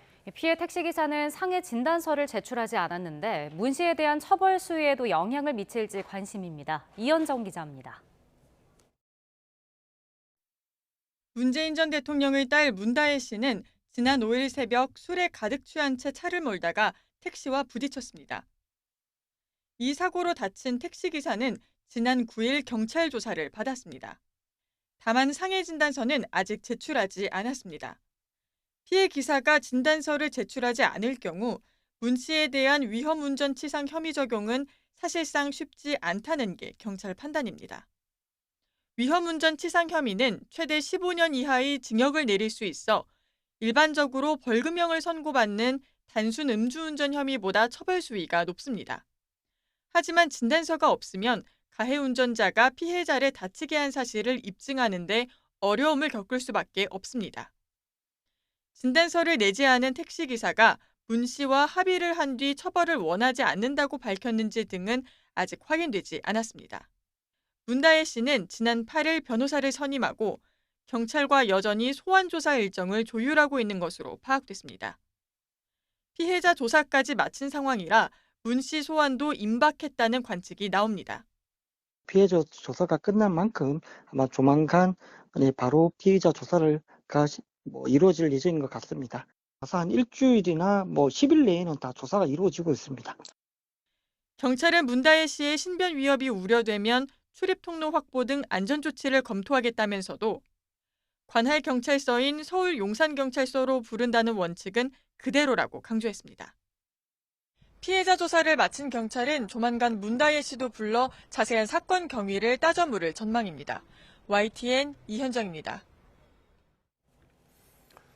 최태원 SK그룹 회장과 노소영 아트센터 나비 관장의 이혼 소송 과정에서 노태우 전 대통령의 비자금 의혹이 불거진 이후 이를 수사해달라는 고발 접수가 이어지고 있습니다. 5.18 기념재단도 고발장을 냈는데 검찰은 일단 공소시효 등 쟁점이 있어 수사 가능 여부를 검토하고 있다는 입장입니다. 보도에 김다연 기자입니다. 5.18 기념재단이 노태우 전 대통령 일가의 비자금 의혹 고발 대열에 합류했습니다. 고발 대상은 노 전 대통령의 부인 김옥숙 여사와 딸 노소영 아트센터 나비 관장, 아들인 노재헌 동아시아 문화센터 원장입니다. 권력을 장악하여 부정부패한 돈을 비자금을 조성하여 그것을 가지고 허위허식하다가 그걸 비자금을 다시 세습으로 자기 자식들한테 남긴다는 것이 말이 안 된다고 생각합니다. 앞서 노 관장과 최태원 SK그룹 회장의 이혼 소송 2심 재판부는 김 여사의 메모를 근거로 노 전 대통령의 비자금으로 추정되는 300억 원이 최종현 전 SK그룹 회장 쪽으로 흘러갔다고 판단했습니다. 메모에는 지난 1995년 검찰의 60 비자금 수사 당시엔 드러나지 않은 904억 원의 자금 목록이 담겼는데 재단은 이를 근거로 노 관장 등이 부정축적 재산의 실체를 스스로 인정했다고 주장했습니다. 또 최근 국정감사에서 김 여사가 비자금 210억 원을 차명 보관하다가 보험금으로 세탁하고 152억 원은 아들에게 기부금 형태로 불법 증여한 사실이 드러났다며 은닉 비자금이 1,200억 원대로 추정된다고도 덧붙였습니다. 의혹 당사자인 노 관장 남매와 김 여사는 국정감사 증인으로 채택됐지만 불출석했는데 박성재 법무부 장관은 필요하다면 검찰이 수사할 것이라고 밝히기도 했습니다. 이미 앞선 고발에 따라 비자금 의혹을 들여다보는 검찰은 구체적인 혐의와 수사 가능 여부를 검토하는 단계라고 설명했습니다. 특히 검찰은 노 관장 등이 불법 자금을 수수하고 은닉한 혐의에 대해 공소시효를 넘긴 건 아닌지부터 검토하는 것으로 전해졌습니다. 법무부 장관이 필요하다면 수사하겠다고 언급한 데다 관련 고발이 잇따르고 있는 만큼 검찰이 비자금 의혹에 대해 법리 검토를 마치고 본격 수사에 착수할지 관심입니다. YTN 김다현입니다. 영풍과 MBK 파트너스가 고려아연 지분 공개 매수를 통해서 지분 5% 이상을 추가로 확보했습니다. 하지만 의결권 과반 확보를 위해선 양측 모두 주주총회에서 다른 주주들을 내 편으로 만드는 2차전이 불가피해 보입니다. 보도에 박기환 기자입니다. 영풍과 MBK 파트너스는 고려아연 지분 공개 매수가 마감되자마자 청약받은 지분을 공개했습니다. 모두 110만 5천 주, 전체 주식 발행량의 5.34%에 해당합니다. 주당 83만 원, 모두 9,172억 원이 넘는 규모입니다. 영풍과 MBK 파트너스는 이를 통해 38.34%의 지분을 확보했습니다. 영풍과 MBK 측은 입장문을 통해 한국 자본시장에서 의미 있는 이정표가 될 것이라며 고려아연이 진행하는 자사주 공개 매수 중단에 역량을 집중하겠다고 밝혔습니다. 일단 영풍과 MBK가 최윤범 회장 측과의 지분 차이를 더 벌리는 데 성공한 셈이지만 고려아연은 목표치에 다다르지 못한 것으로 판단된다고 깎아내리며 추후 적절히 대응하겠다고 말했습니다. 고려아연은 일단 오는 23일까지 자사주 공개 매수를 이어가지만 당장 의결권 없는 자사주로 판세를 뒤집기는 어려워 보입니다. 이 때문에 이제 공은 2차전 주주총회로 넘어갈 것으로 전망됩니다. 양측 모두 절대 과반에 미치지 못해 결국 의결권 다툼을 위한 내 편을 만드는 데 집중할 수밖에 없습니다. 최윤범 회장의 우호 세력인지를 두고 말이 엇갈리는 하나와 현대차, LG화학 등 주요 주주들과 국민연금이 캐스팅 보트를 쥐게 될 것으로 보입니다. 영풍과 MBK는 기존 최 회장 측의 경영 실패와 각종 의혹을 부각하고 현금을 물수도 타는 거다 이거는. 일반 기업에 있을 수 없는 일입니다. 이대로 가면 올해 말에는 이 회사가 창사 이후 처음으로 순부채 포지션으로 바뀝니다. 고려아연 측은 적대적 M&A, 기술 유출 우려 등을 들며 부딪힐 것으로 예상됩니다. MBK가 경영권을 장악하는 경우 결국 MBK는 고려아연을 중국 기업이든 누구든 높은 가격을 제시하는 매수인에게 매각할 것입니다. 영풍과 MBK 측은 고려아연의 공개 매수 절차가 끝난 뒤 임시 주주총회를 요구할 것으로 보여서 전의 전쟁에 이은 양측의 수싸움은 더 거세질 전망입니다. YTN 박견입니다. 북한이 지난주 평양 상공에 뜬 무인기를 확인하고 대남 비난 성명을 내기까지 별다른 조치는 없었습니다. 무인기를 누가 날렸는지도 특정하지 못했는데 이를 통해서 북한의 방공망이 엉망이었다는 점도 새롭게 드러났습니다. 김문경 기자입니다. 북한이 무인기를 발견한 곳은 평양 상공이었습니다. 그러면서 한국이 보냈다고 주장했는데 구체적인 경로는 밝히지 않았습니다. 대북 전단이 유일한 근거로 전단을 날린 주체를 한국으로만 표기해 누가 날렸는지도 특정하지 못했습니다. 조선민주주의인민공화국의 수도 평양시에 무인기를 침투시키는 엄중한 정치군사적 도발 행위를 감행하였다. 처음에는 무인기를 날리지 않았다던 정부는 나중에 확인해 줄 수 없다고 입장을 바꿨습니다. 자작극이나 남남 갈등을 노린 북한의 행위를 일부러 확인해 줄 필요는 없다고 판단한 것으로 보입니다. 이거 심각한 것은 북한이 스스로가 알아내야 됩니다. 근데 우리가 알아서 답은 이거다라고 해줄 필요가 없는 거죠. 북한의 쓰레기 풍선이나 미사일 발사 등에서 보듯 우리 군은 도발 원점과 비행 경로를 추적하고 이를 공개해 왔습니다. 북한의 주장이 설득력을 얻으려면 한국 전방에서 평양까지 100km를 훌쩍 넘는 비행 경로 등을 제시해야 합니다. 앞서 지난 2022년 북한의 무인기가 휴전선을 넘어 서울까지 날아오자 우리 군은 북한이 무인기를 날린 지역으로 우리 무인기를 보냈습니다. 이때도 북한은 우리 군이 밝히기 전까지 눈치채지 못했습니다. 유무인 정찰 자산을 군사분계선 근접 지역과 이북 지역으로 투입하여 적 주요 군사시설을 촬영하는 등 정찰 및 작전 활동을 실시하였다. 북한이 치명적 약점이 될 수도 있는 허술한 방공망을 대내외에 알리면서까지 평양에 무인기가 출몰했다고 대대적으로 공개한 배경에 더 관심이 쏠리고 있습니다. YTN 김문경입니다. 이런 가운데 북한이 평양 상공을 침투한 무인기 사건의 주범이 대한민국 군부라고 주장했습니다. 김여정 노동당 부부장이 오늘 조선중앙통신에 올린 담화에서 이같이 주장했는데, 이는 우리 국방부가 북한이 무인기 삐라 살포의 주체도 확인하지 못했다고 지적한 데 대한 반박을 내놓은 것으로 보입니다. 다만 김 부부장은 두 문장짜리 짧은 담화를 올리면서 무인기 사건의 주체가 한국군이라고 주장한 근거에 대해서는 따로 언급하지 않았습니다.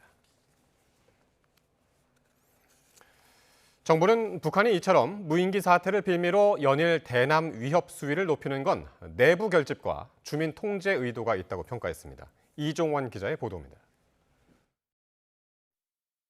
북한은 노동당 기관지 노동신문 1면과 2면에서 남측 무인기 침투 주장과 관련한 대남 비난 기사를 쏟아냈습니다. 우리 국방부를 맹비난하며 재발 방지 방안을 요구한 김여정 담화와 전방지역 포병부대의 사격 준비 태세 내용 등을 앞세워 대남 적개심 고치에 열을 올렸습니다. 노동신문과 함께 북한 주민들이 볼 수 있는 조선중앙TV도 마찬가지입니다. 한국 군부 깡패들은 경고망동을 삼가해야 한다.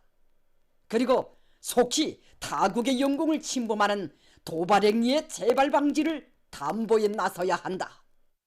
정부는 북한이 무인기를 빌미로 연일 위협 수위를 높이는 배경에 대해 취약한 체제 내부 결집과 주민 통제 의도가 있다고 평가했습니다. 김정은의 적대적 두국가론 등을 뒷받침하기 위한 내부용이란 해석인데, 이딴 담화 발표 등 일련의 북한 행태를 소동이라고도 표현했습니다. 지난 2015년 비무장지대 일대 목함질의 매설과 2020년 남북 연락사무소 폭파 당시에도 비슷한 패턴으로 남북 긴장 관계를 고조시킨 사례도 거론했습니다. 북한의 의도가 무엇이든지 위협과 도발로 원하는 것을 결코 얻을 수 없을 것입니다. 무인기를 누가 날려보냈는지를 놓고 북한의 자작극일 가능성을 완전히 배제하진 않고 있다는 뜻으로도 해석될 수 있는 부분입니다. 다만 북한이 최고존엄 집무실 상공에 방공망이 뚫린 사실을 공개한 점 등으로 미뤄 자작극일 가능성은 크지 않다는 분석도 나옵니다. 그리고 이걸 주민들에게까지 지금 공개했다는 얘기는 본인들이 수모를 감수하고서라도 이 상황을 지금 공개할 정도로 위중한 상황이라고 볼 수가 있거든요. 우리 군의 대응으로 볼 때 민간단체의 무인기일 가능성도 거론되는데, 최근 우리의 국방부 장관격인 북한의 국방상 교체가 무인기 사태에 대한 책임을 물은 거란 분석도 나오고 있습니다. YTN 이종원입니다. 우리나라 최초로 노벨문학상을 받은 소설가 한강이 이번 주 포니정 혁신상 시상식을 통해 수상 이후 첫 공식 행보에 나설 것으로 보입니다. 한강은 오늘 17일 열리는 제18회 포니정 혁신상 시상식에 참석하겠다는 의사를 출판사 측에 전달한 것으로 파악됐습니다. 포니정 혁신상은 고 정세영 전 HDC그룹 명예회장의 애칭을 따 만든 포니정 재단에서 도전 전신을 기리기 위해 제정한 상입니다. 노벨 문학상을 받은 한강의 소설이 베스트셀러 상위권을 독점하며 서점가를 휩쓸고 있는 가운데 도서관에서 책을 빌려 읽는 사람들도 급증한 것으로 나타났습니다. 국립중앙도서관이 운영하는 도서관 빅데이터 분석 플랫폼 도서관 정보나루 통계를 보면 2021년 발표한 장편소설 작별하지 않는다는 전날 기준으로 대출 급상승 도서 1위에 올랐습니다. 이는 전국 공공도서관 1,490여 곳의 대출 현황 등을 집계한 수치입니다.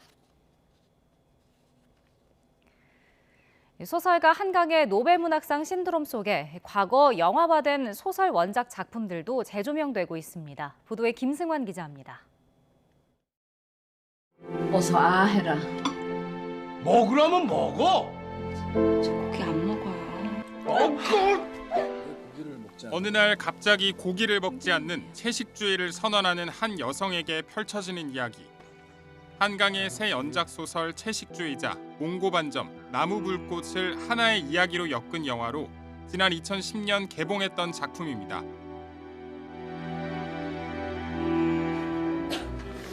소문이 맞았네. 뭐 하는 거야 지금? 도대체 어떻게 만났어요? 프로포즈 누가 먼저 했어요? 한강의 초기 작품이자 한국 소설문학상을 받은 아기부처를 원작으로 이듬해 관객들과 만난 영화 흉터. 나 같은 게 어떤 건데? 이무성 감독이 메가폰을 잡은 두 작품이 10여 년 만에 재개봉합니다. 굉장히 좋은 작품이 많은 분들에게 이렇게 보여지지 못해서 아쉬움이 있었거든요. 네. 그런데 정말 또 작가님 덕분에 이렇게 10년이 넘은 시간 만에 개봉하게 돼서 너무 감격스럽고 개봉 당시엔 각각 관객 수가 3,536명과 256명에 그치며 큰 관심을 끌지 못했지만 한강의 노벨 문학상을 기념해 관심이 커져 재개봉하게 된 겁니다. 17일부터 CGV 상영관 45곳에서 상영되고 티켓 가격도 저렴하게 책정됐습니다. 노벨 문학상 수상 이후 소설을 원작으로 한 영화에 대한 관객들의 관심도 높아진 걸 확인할 수 있었는데요. 이런 뜨거운 관심에 부응하기 위해 아직 영화로 만들지 않은 작품이 영상화될지에 대한 기대감도 커지고 있습니다. 노벨상 발표 이후 가장 많은 부수가 팔린 소설이자 서사가 돋보이는 소년이 온다가 영화화 1순위로 꼽힙니다. 앞서 한강 작가는 인터뷰에서 사건 중심보다는 인물의 내면을 따라가는 조건으로 제안이 온다면 흔쾌히 소년이 온다의 영화화를 수락하고 싶다고 밝히기도 했습니다. YTN 김승환입니다. 한강 작가의 노벨 문학상 수상으로 한 작가의 음악 플레이리스트는 물론이고 직접 만들어 부른 노래들도 큰 관심을 받고 있습니다. 보도에 이경국 기자입니다.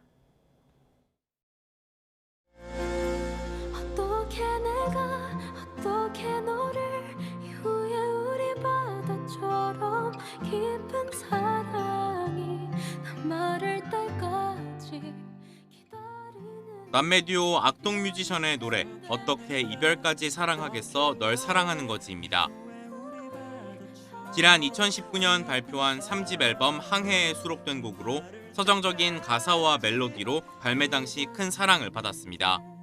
그런데 발매 뒤 5년이 지난 지금 이 곡이 국내 음원 차트에서 역주행을 하고 있습니다. 한강 작가의 노벨 문학상 수상 소식이 알려진 지난 10일 이후 연일 순위가 상승하고 있는데 한 작가가 공개한 자신의 플레이리스트에 이 곡이 포함되어 있었기 때문입니다. 이 곡은 작별하지 않는다 초고를 다 쓰고서 택시를 탔는데 이 노래가 너무나 유명한 노래라서 나오고 있었어요. 갑자기 마지막 부분에 가사가 전혀 다른 의미로 다가오면서 저도 모르게 눈물이 흘렀던 기억이 있어요. 뮤직비디오 영상에는 문학 천재와 음악 천재가 통했다, 노벨상 수상곡이 된 것을 축하한다는 등의 댓글도 잇따랐습니다. 이와 함께 김광석의 나의 노래, 오혁이 부른 등려군의 월량대표 아적심 등 한강 작가의 다른 최애곡들에 대한 관심도 이어졌습니다. 또 흰이라는 활동명을 쓰는 가수 박혜원이 한강 작가의 소설 흰을 읽고 예명을 지었다는 사실이 다시 한번 알려지기도 했습니다. 한강 작가가 작사 작곡해 가수 이지상 씨와 함께 부른 노래 12월 이야기도 유튜브에서 화제가 됐습니다.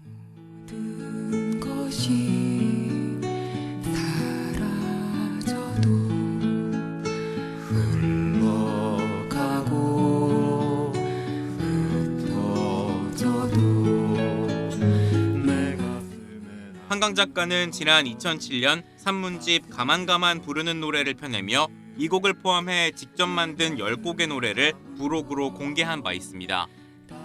YTN 이경국입니다. 요즘같이 완연한 가을 날씨에 곧 지천으로 단풍이 물들면 등산객들의 마음도 바빠질 텐데요. 그런데 산행 중에 네모난 물체를 발견해도 절대 만지시면 안 됩니다. 바로 광견병 예방 미끼이기 때문입니다. 이 미끼는 어묵 반죽 안에 백신이 들어있어서 야생동물들이 섭취하면 면역이 향상되는 원리입니다. 서울시는 안내문을 붙여서 미끼를 발견해도 만지지 말라고 당부했습니다. 간혹 인체에 가려움증 등을 유발할 수 있고 사람의 채취가 묻으면 야생동물이 먹지 않을 수 있기 때문입니다. 또 반려동물이 먹어도 해롭진 않지만 정확한 예방 효과를 얻기 위해선 동물병원에서 백신 접종을 받으라고 당부했습니다. 서울시는 오늘부터 빨간 선으로 표시된 주요 산과 하천 인근에서 광견병 미끼 예방약 37,000개를 살포하기로 했습니다. 지난 2006년 은평구 야생너구리에서 광견병이 발생한 이래로 이런 예방약 살포가 시작됐는데요. 이후 지금까지 서울에서 광견병 발생은 보고되지 않았다고 합니다. 네, 러시아와 3년째 전쟁 중인 우크라이나. 이 전쟁이 길어지면서 병력 부족이 이어지고 있는데요. 최근 콘서트장에 있던 젊은 남성들이 모병관들에게 끌려가는 영상이 소셜미디어에 퍼지고 있습니다. 현지 시각 지난 10일 우크라이나 수도 키이우의 한 실내 경기장 앞에서 남성들이 몸싸움을 벌이고 있습니다.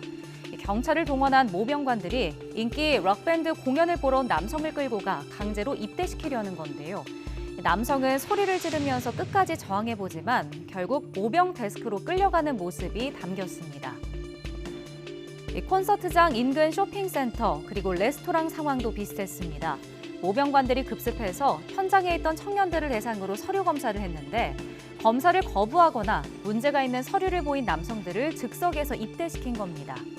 이렇게 모병관들이 남성들을 데려가는 이유는 전쟁이 장기화하면서 병력이 부족해졌기 때문입니다.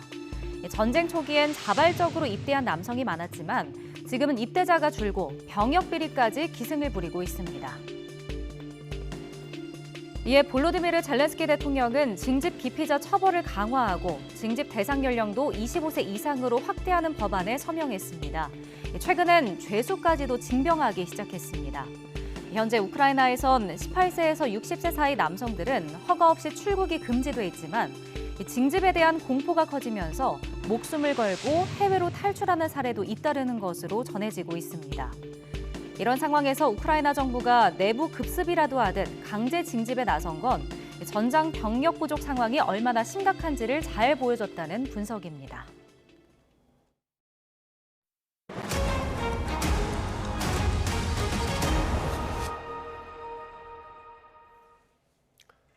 해외에서 코카인을 액상 형태로 밀반입한 뒤 고체로 가공해 유통한 일당 가운데 한 명이 추가로 해경에 붙잡혔습니다. 해경은 여전히 잡히지 않은 공범 2명을 쫓고 있습니다. 임예진 기자입니다. 컨테이너 창고에서 방수포에 쌓인 드럼통이 무더기로 나옵니다. 또 플라스틱 통에서는 노란색 액체가 찰랑거리는 게 보입니다. 모두 코카인 원료에 혼합물을 섞은 액상 코카인입니다. 이렇게 액상 코카인 452kg을 경기도에 있는 창고에 보관하던 20대 여성 A씨가 해양경찰에 검거됐습니다. 현시간 14시 40분 체포합니다. 코카인 소지 보관 혐의고 변호사 선임할 수 있고 불리한 진술 거부할 수 있고 체포 적부심 청구할 수 있습니다.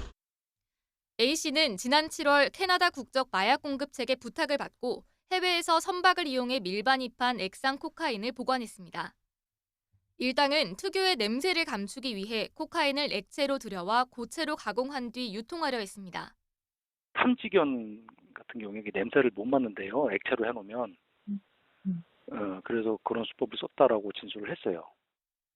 앞서 해경은 주범인 캐나다 마약 공급책 등 3명을 구속해 검찰에 넘기고 고체 형태의 코카인 60kg을 압수했습니다.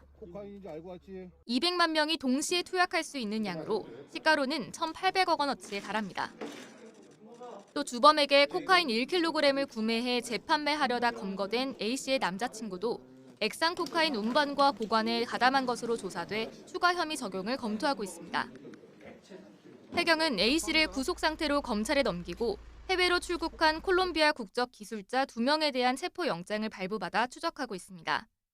YTN 임혜진입니다. 경북 구미경찰서는 수억 원대 위조 지폐를 만들어 국내에 유통한 22명을 붙잡아 9명을 구속했습니다. 이들은 3억 7천만 원어치에 달하는 5만 원권 위조 지폐 7,400여 장을 만들어 마약을 사거나 SNS로 미성년자 등에 팔아넘긴 혐의를 받습니다. 경찰은 제조와 현금화를 담당한 조직원들을 먼저 검거해 추적을 이어간 끝에 필리핀으로 도망친 총책 A씨를 현지 경찰과 공조해 붙잡았습니다. 중국 피싱 조직의 범죄 수익금을 상품권으로 세탁한 뒤 전달한 혐의를 받는 일당이 검찰로 넘겨졌습니다. 인천 부평경찰서는 통신 사기 피해 환급법 위반 혐의로 국내 송금 총책 50대 남성 A씨를 구속 상태에서 수거책 20대 여성 등 일당 3명은 불구속 상태로 송치했습니다. A씨 등은 지난 2020년 12월부터 3년여 동안 중국 피싱 조직이 피해자들로부터 가로챈 10억 원을 건네받아 위안화로 바꾸어준 혐의를 받습니다. 경찰 조사 결과 이들은 문화상품권을 구매해 현금화하는 방식으로 중국에 보낸 것으로 드러났습니다. 중국이 양국론을 역설한 타이완 라이칭더 총통의 국경절 연설을 구실로 타이완을 포위하는 세 번째 무력 시비에 나섰습니다. 베이징에서 강정규 특파원입니다. 동이틀 무렵 다연장 로켓을 실은 발사 차량이 전조등을 켜고 작전지대로 기동합니다. 공군기지에선 전투기와 조기 경보기가 활주로를 박차고 날아오릅니다. 파도를 헤치고 타이완 해협으로 나가는 군함들, 중국의 첫 번째 항공모함 랴오닝함도 투입됐습니다. 새벽 5시 중국군은 날카로운 칼이란 뜻의 연합 리젠 2024 비연습에 돌입했다고 발표했습니다. 지난 10일 라이칭더 타이완 총통이 건국기념일 연설에서 역설한 양국론이 빌미가 됐습니다. 中华民国和中华人民共和国互不隶属，中华人民共和国无权代表台湾。 중국군이 공개한 훈련 지도엔 타이완 본섬은 물론 중국 본토에서 가까운 부속 도서까지 포함됐습니다. 앞서 지난 5월 라이 총통의 취임식 직후를 포함해 모두 3번의 봉쇄 훈련이 펼쳐진 셈입니다. 훈련 구역을 합쳐보면 타이완을 촘촘히 에워싼 데다 포위망도 점점 좁혀지고 있습니다. 台独与台海和平水火不容，台独势力的挑衅必然会遭到反制。 타이완군은 실제 행동으로 자유민주를 지키겠다며 대응 병력을 출격시켰습니다.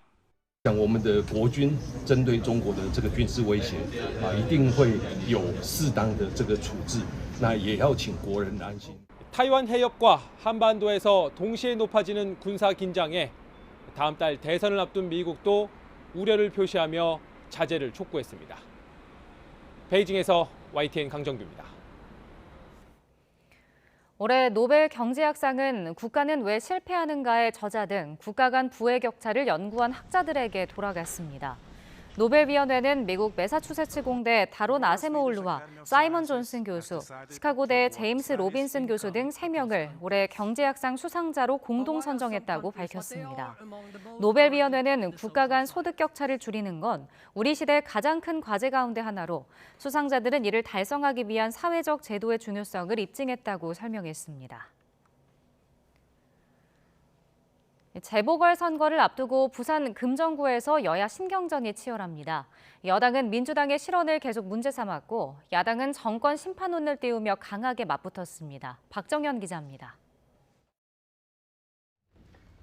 국민의힘은 혈세 낭비 발언으로 물의를 빚은 민주당 김영배 의원을 국회 윤리위에 제소하며 연일 공세 수위를 끌어올리고 있습니다. 김 의원이 우발적으로 SNS에 올린 글이 아니라 유세장에서 반복적으로 발언했다는 점을 강조하며 금정구민을 바라보는 민주당 시각을 대변하는 거라고 맹공을 퍼부었습니다. 정치 선전이나 선동의 도구로만 여기는 것 같아요. 그게 우발적인 거라면 그 선거 유세 현장에서 왜 아무도 말리지 않았습니까? 최근 야권 단일화와 여권 지지율 하락 등으로 보수 성향이 강한 부산 금정에서 접전 양상이 펼쳐지자 야당 설화를 고리로 지지층 결집에 나선 겁니다. 야권도 막판 총력전을 펼치는 모습입니다. 주권자가 주권자 노릇을 해야 대접을 받는다며 대리인의 활동 결과에 제대로 책임을 물어야 한다고 또 한 번 심판론을 띄웠습니다. 대리인의 선출, 또 대리인의 활동에 대한 감시를 또 그 결과에 대한 책임을 제대로 묻지 않으면 주인이 아니라 객이 될 수밖에 없습니다. 특히 높은 사전투표율을 두고 내부에선 정권 심판의 열기가 반영된 거란 기대도 적잖은데 일각에선 김 의원의 혈세 낭비 발언이 보수층 역결집을 유도할까 촉각을 곤두세우는 기류도 읽힙니다. 민주당은 이와 함께 내수 경제가 심각한 위기 상황이라며 정부 책임론을 부각했는데 여당에선 엉터리 주장은 하지 말고 공부부터 하라고 일갈하며 설전이 벌어졌습니다. 이번 재보선 결과가 한동훈, 이재명 두 여야 대표 리더십에 적잖은 영향을 미칠 거란 분석이 많습니다. 군수 구청장을 뽑는 기초단체장 재보선에 이례적으로 여야 총력전이 펼쳐지는 이유입니다. YTN 박정현입니다. 국민의힘이 국악인들의 연주를 기생집으로 표현한 더불어민주당 양문석 의원 등을 국회 윤리특별위원회에 제소했습니다. 이준엽 기자입니다. 가야금과 소리명인을 비롯한 국악인들이 국회 기자회견장에 모여 민주당 양문석 의원의 사죄를 외칩니다. 양 의원이 앞서 문화체육관광위원회 국정감사에서 김건희 여사가 참석한 간담회에서 가야금 연주가 이뤄진 것을 두고 기생집에 비유한 데 반발하고 나선 겁니다. 김대중 대통령님과 김정숙 여사님도 저희 공연을 보셨으니까 그 자리를 기생들이 노는 자리로 인식하셨을까요? 여당은 양 의원과 함께 앞서 법사위 국감에서 검사 아랫도리를 비호하는 것이 한심하다고 발언한 장경태 의원, 고인 모독 논란인 김영배 의원을 윤리위원회에 제소했습니다. 국회의원으로는 생각할 수 없는 저급한 발언으로 의원 스스로 국회 품격을 무너뜨렸다며 반드시 처벌이 이뤄져야 한다고 비판했습니다. 국회가 민주당 막말 3인방을 징계하여 지긋지긋한 막말 정치를 건절해서 국회의 권위를 회복하도록 하겠습니다. 김영배 의원을 이미 당 윤리심판원에 회부한 민주당에선 다른 두 의원 발언에는 별다른 입장을 내지 않고 있습니다. 민주당은 다만 여권 인사들이 망언을 하고 있다고 지적했습니다. 일제강점기 선조들의 국적은 일본이라는 주장을 끝내 굽히지 않은 김문수 고용노동부 장관, 5.18 북한 개입설을 또 제기한 김광동 진실화해위원장, 우리 국민 수준이 1940년대 영국보다 못하다고 발언한 박지양 동북아 역사재단 이사장을 겨냥했습니다.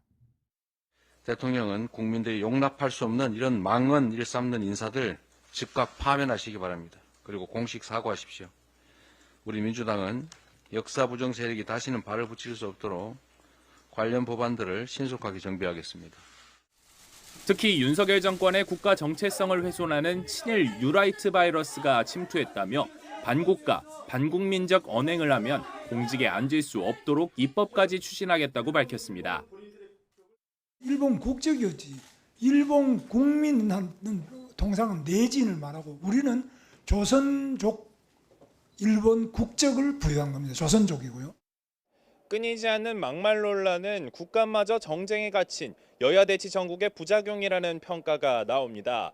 특히 정책 중심 감사의 날카로움은 발언 수위와는 무관하다는 점을 되새겨야 한다는 지적도 제기됩니다. YTN 이준엽입니다. 국회 법제사법위원회 국정감사에서 여야가 김건희 여사 명품 가방 수수 사건과 명태균 씨 여론조사 의혹을 수사하는 고위공직자 범죄수사처를 두고 충돌했습니다.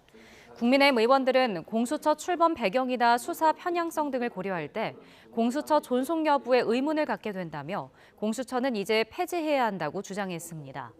반면 민주당 등 야당 의원들은 공수처가 결연하게 나설 때라며 김건희 여사 전담 수사팀을 꾸려 용산 대통령실을 압수수색하라고 촉구했습니다. 국회 행정안전위원회 경기도 국정감사에서 여야가 김건희 여사 의혹과 이재명 대표 사법 리스크를 둘러싸고 공방을 벌였습니다. 여당 의원들은 이 대표가 경기도지사 시절 지역화폐 운영 대행사인 코나아이에 불법성 특혜를 제공한 정황이 있다는 의혹을 재차 제기하며 대장동 의혹과 같은 수법이라고 주장했습니다.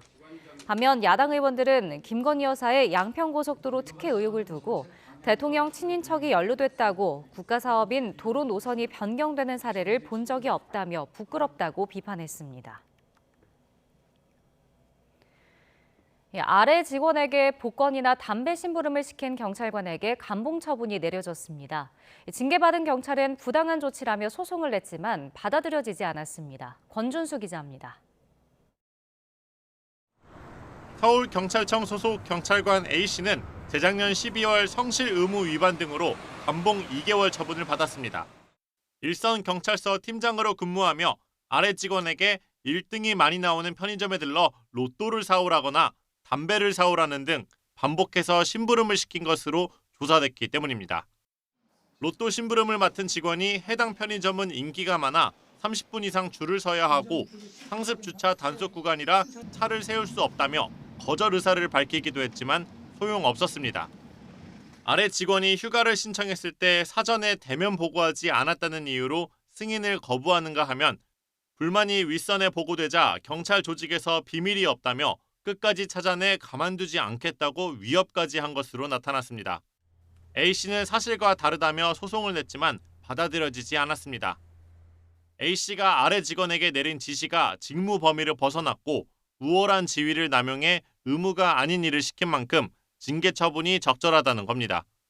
그러면서 직장 괴롭힘, 이른바 갑질 행위는 업무기간 피해 직원에게 지속적이고 장기간의 정신적 고통을 유발했을 거라고도 덧붙였습니다.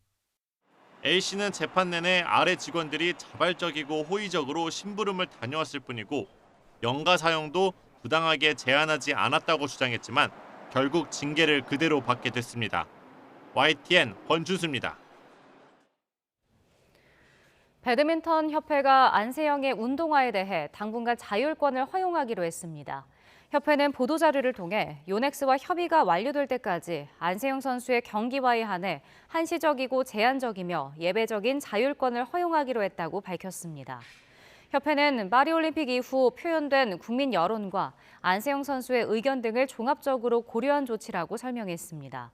그러면서 안세영 선수가 만족할 만한 경기용 신발을 개발할 수 있도록 최선을 다함과 동시에 국가대표 선수들의 용품 선택 등 문제에 대해 요넥스와 신중하게 협의 중이라고 덧붙였습니다.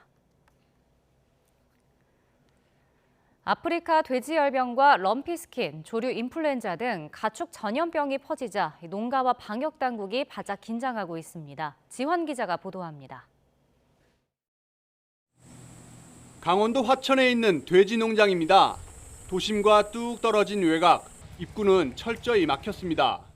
키우던 돼지가 폐사해 시료를 검사했더니 ASF, 아프리카 돼지열병 감염이 확인됐습니다. 대형 트럭에 담겨 옮겨지는 매몰 저장조, 키우던 돼지 3,500마리 모두 매몰 처분 대상입니다. 발병 원인은 역시나 아직 모릅니다. 농장 주변에서 죽은 감염 야생 멧돼지 사체와 이를 매개로 퍼진 파리나 모기 등이 의심되는 상황. 방역대로 설정된 반경 10km 주변 농가는 다음 달 말까지 출하가 사실상 꽉 막혔습니다. 3주를 또 잡으면 40일이야. 그러면 40일 후에 돼지를 빼라 그러면 11월 말일경이란 말이야. 11월 말일. 그 안에 우리 지금 출하해야 되는데 큰일 났어. 아프리카 돼지열병 ASF의 경우 지난 2019년, 그러니까 5년 전부터 이곳 강원도는 심각 단계를 유지하고 있습니다. 그런데 이게 다가 아닙니다. 전국적으로 보면 소는 럼피스킨, 조류의 경우 고병원성 AI가 곳곳에서 발병한 상태입니다. 1급 가축 전염병인 럼피스킨은 모기 같은 흡혈곤충이 옮깁니다. 폐사율은 10% 이하로 높지 않지만 소는 식욕 부진, 젖소는 우유 생산량 감소로 이어집니다. 올해는 지난해보다 2달 빨리 발생했습니다. 조류도 심상치 않습니다. 앞서 전북 군산 만경강 야생조류 분변에서 H5 고병원성 조류 인플루엔자가 확인됐습니다. AI 조류 인플루엔자의 경우 특히 유동적인 철새 이동 경로가 방역 변수입니다. 아프리카 돼지열병하고 그다음에 고병원성 조류 인플루엔자는 심각 단계에 지금 있고요. 럼피스킨이 발생되고 그 연접되어 있는 시공 같은 경우는 지금 현재 심각 단계고 나머지는 주의 단계에 있습니다. 쌀쌀해진 날씨와 함께 여기저기서 확산하는 가축 전염병. 방역 당국은 예찰과 소독에 집중하는 한편 어느 농장이든 증상 발견 즉시 신고해달라고 당부했습니다. YTN 지환입니다. 경남 남해안에서 제철을 맞은 굴을 유통하기 위한 첫 경매가 열렸습니다. 하지만 굴이 집단 폐사하는 곳이 많아 양식 어민들의 걱정이 이만저만이 아닙니다. 이명준 기자입니다.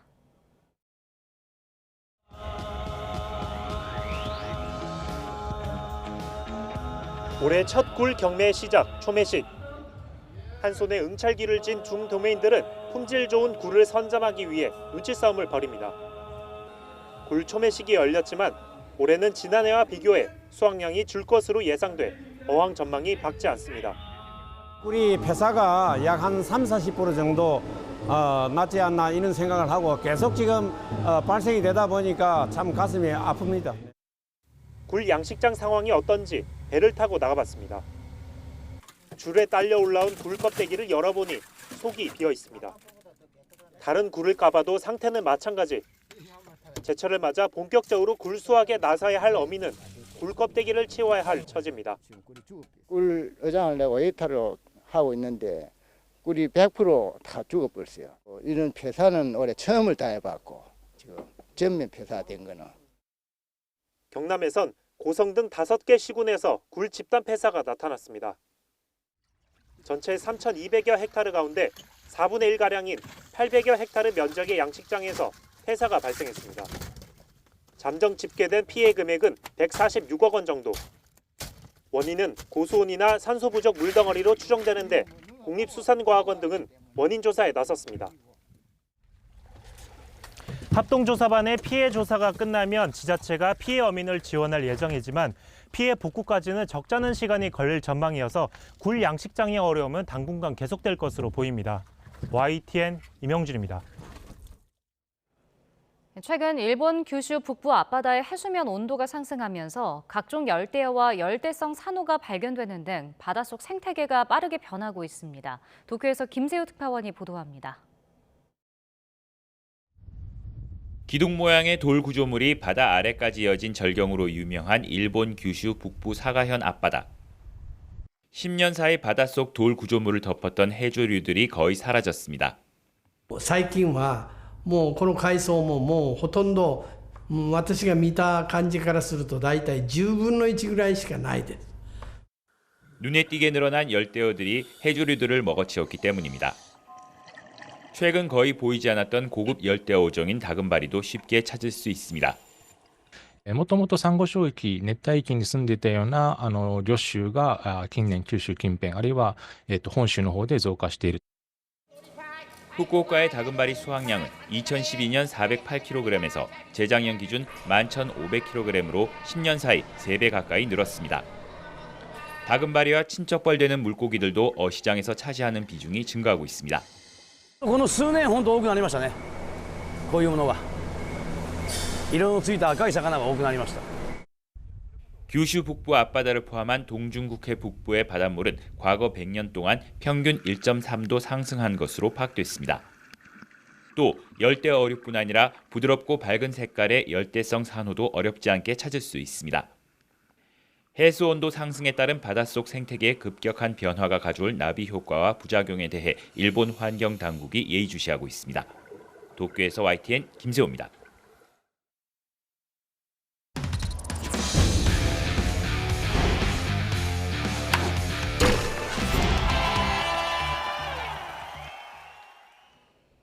프로야구 삼성과 LG의 플레이오프 2차전이 가을비로 하루 연기됐는데 이 휴식이 어느 팀에 더 유리하게 작용할지 해석이 분분합니다. 보도에 양시창 기자입니다. 삼성이 1차전을 내준 LG는 2차전을 앞두고 내린 가을비가 반갑기만 합니다. 총력전으로 5차전까지 치른 준 플레이오프에 이어 플레이오프 1차전에서도 9명의 투수를 소모한 만큼 하루 휴식은 LG 선수단에 더 달콤할 수밖에 없습니다. 무엇보다 예고했던 엔스 대신 최상의 선발 카드 손주영을 쓸 수 있게 되면서 LG가 2차전에서 반전을 모색할 수 있게 됐습니다. 한국 시리즈 진출해서 마운드에 서는 게 목표고요. 그리고 작년에는 경기를 계속 나가지 못했기 때문에 실력을 높이자 이런 생각을 했었는데 잘 된 것 같아서. 정규 시즌 토종 투수 평균 자책점 1, 2위 대결로 압축된 플레이오프 2차전. 중량감에선 올해 15승 6패, 평균 자책점 3.66을 올리며 MVP급 활약을 펼친 원태인이 앞서지만 상대 전적에서는 삼성전에서 2승 무패, 평균 자책점 1.04로 활약한 손주영이 더 강했습니다.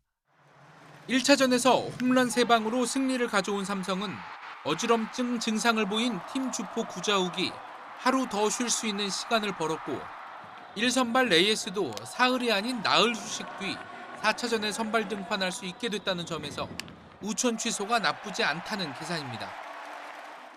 코너라는 좋은 투수가 지금 빠져있기 때문에 레이스와 저의 역할이 더 중요해진 것 같은데 좀 제가 나가는 경기에 꼭 이길 수 있도록 최선을 다해서 던질 생각입니다.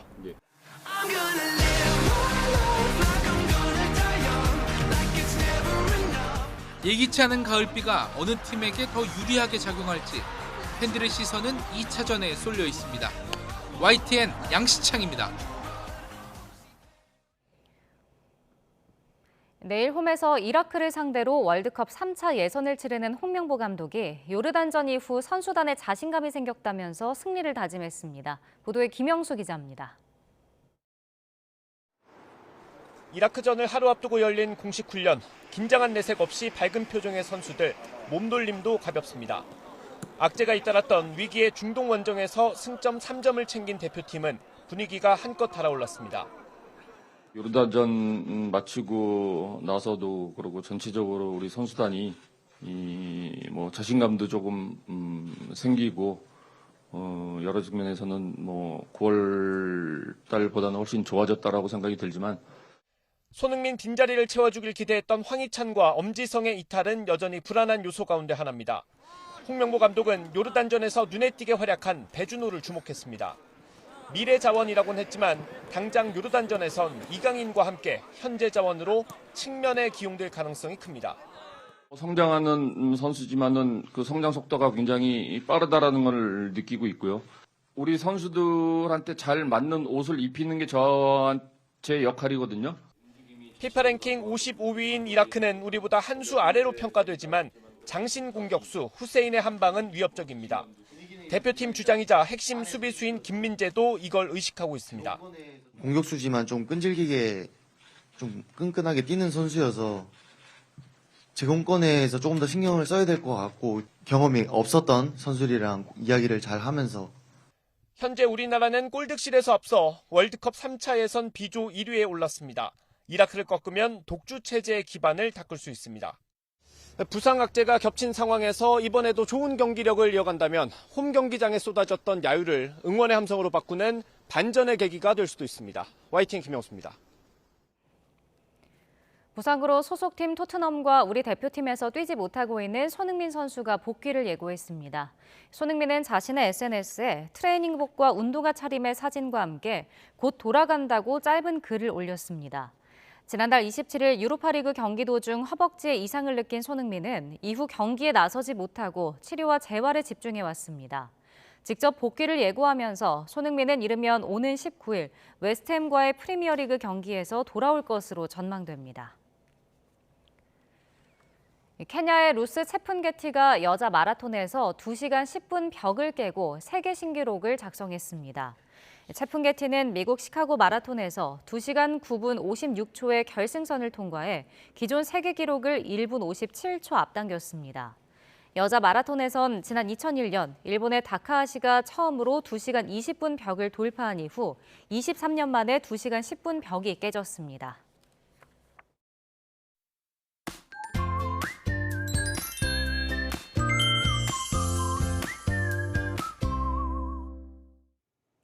내일도 곳곳에 가을비가 이어지겠습니다. 비구름이 이불 역할을 하면서 기온은 크게 떨어지지 않겠는데요. 내일 서울 아침 기온은 17도로 오늘과 비슷하겠고 낮 기온은 23도로 예년 기온을 3도가량 웃돌겠습니다. 내일까지 남부 해안에는 가을 오후가 쏟아지겠습니다. 이 지역에는 돌풍과 벼락을 동반한 시간당 10에서 30mm의 강한 비가 집중되겠는데요. 비의 양도 최고 80에서 100mm 이상으로 가을비치고 많겠습니다. 비는 서울 등 중부지방은 내일 오전에 대부분 그치겠지만 남부지방은 오후에도 오락가락 이어지겠습니다. 내일 아침 기온은 예년보다 높아서 선선하겠습니다. 서울이 17도, 대전과 대구는 18도로 출발하겠고요. 낮 기온은 25도 안팎까지 올라서 비교적 온화하겠습니다. 서울이 23도, 대전과 대구가 24도, 부산과 울산은 25도를 보이겠습니다. 주 후반에는 전국에 추위를 부르는 가을비가 내릴 전망입니다. 지금까지 날씨 정보였습니다. YTN 뉴스나이트 월요일 순서 모두 마칩니다. 저희는 내일 밤 9시 40분에 새로운 이슈들과 함께 다시 찾아뵙겠습니다. 시청해주신 여러분 고맙습니다.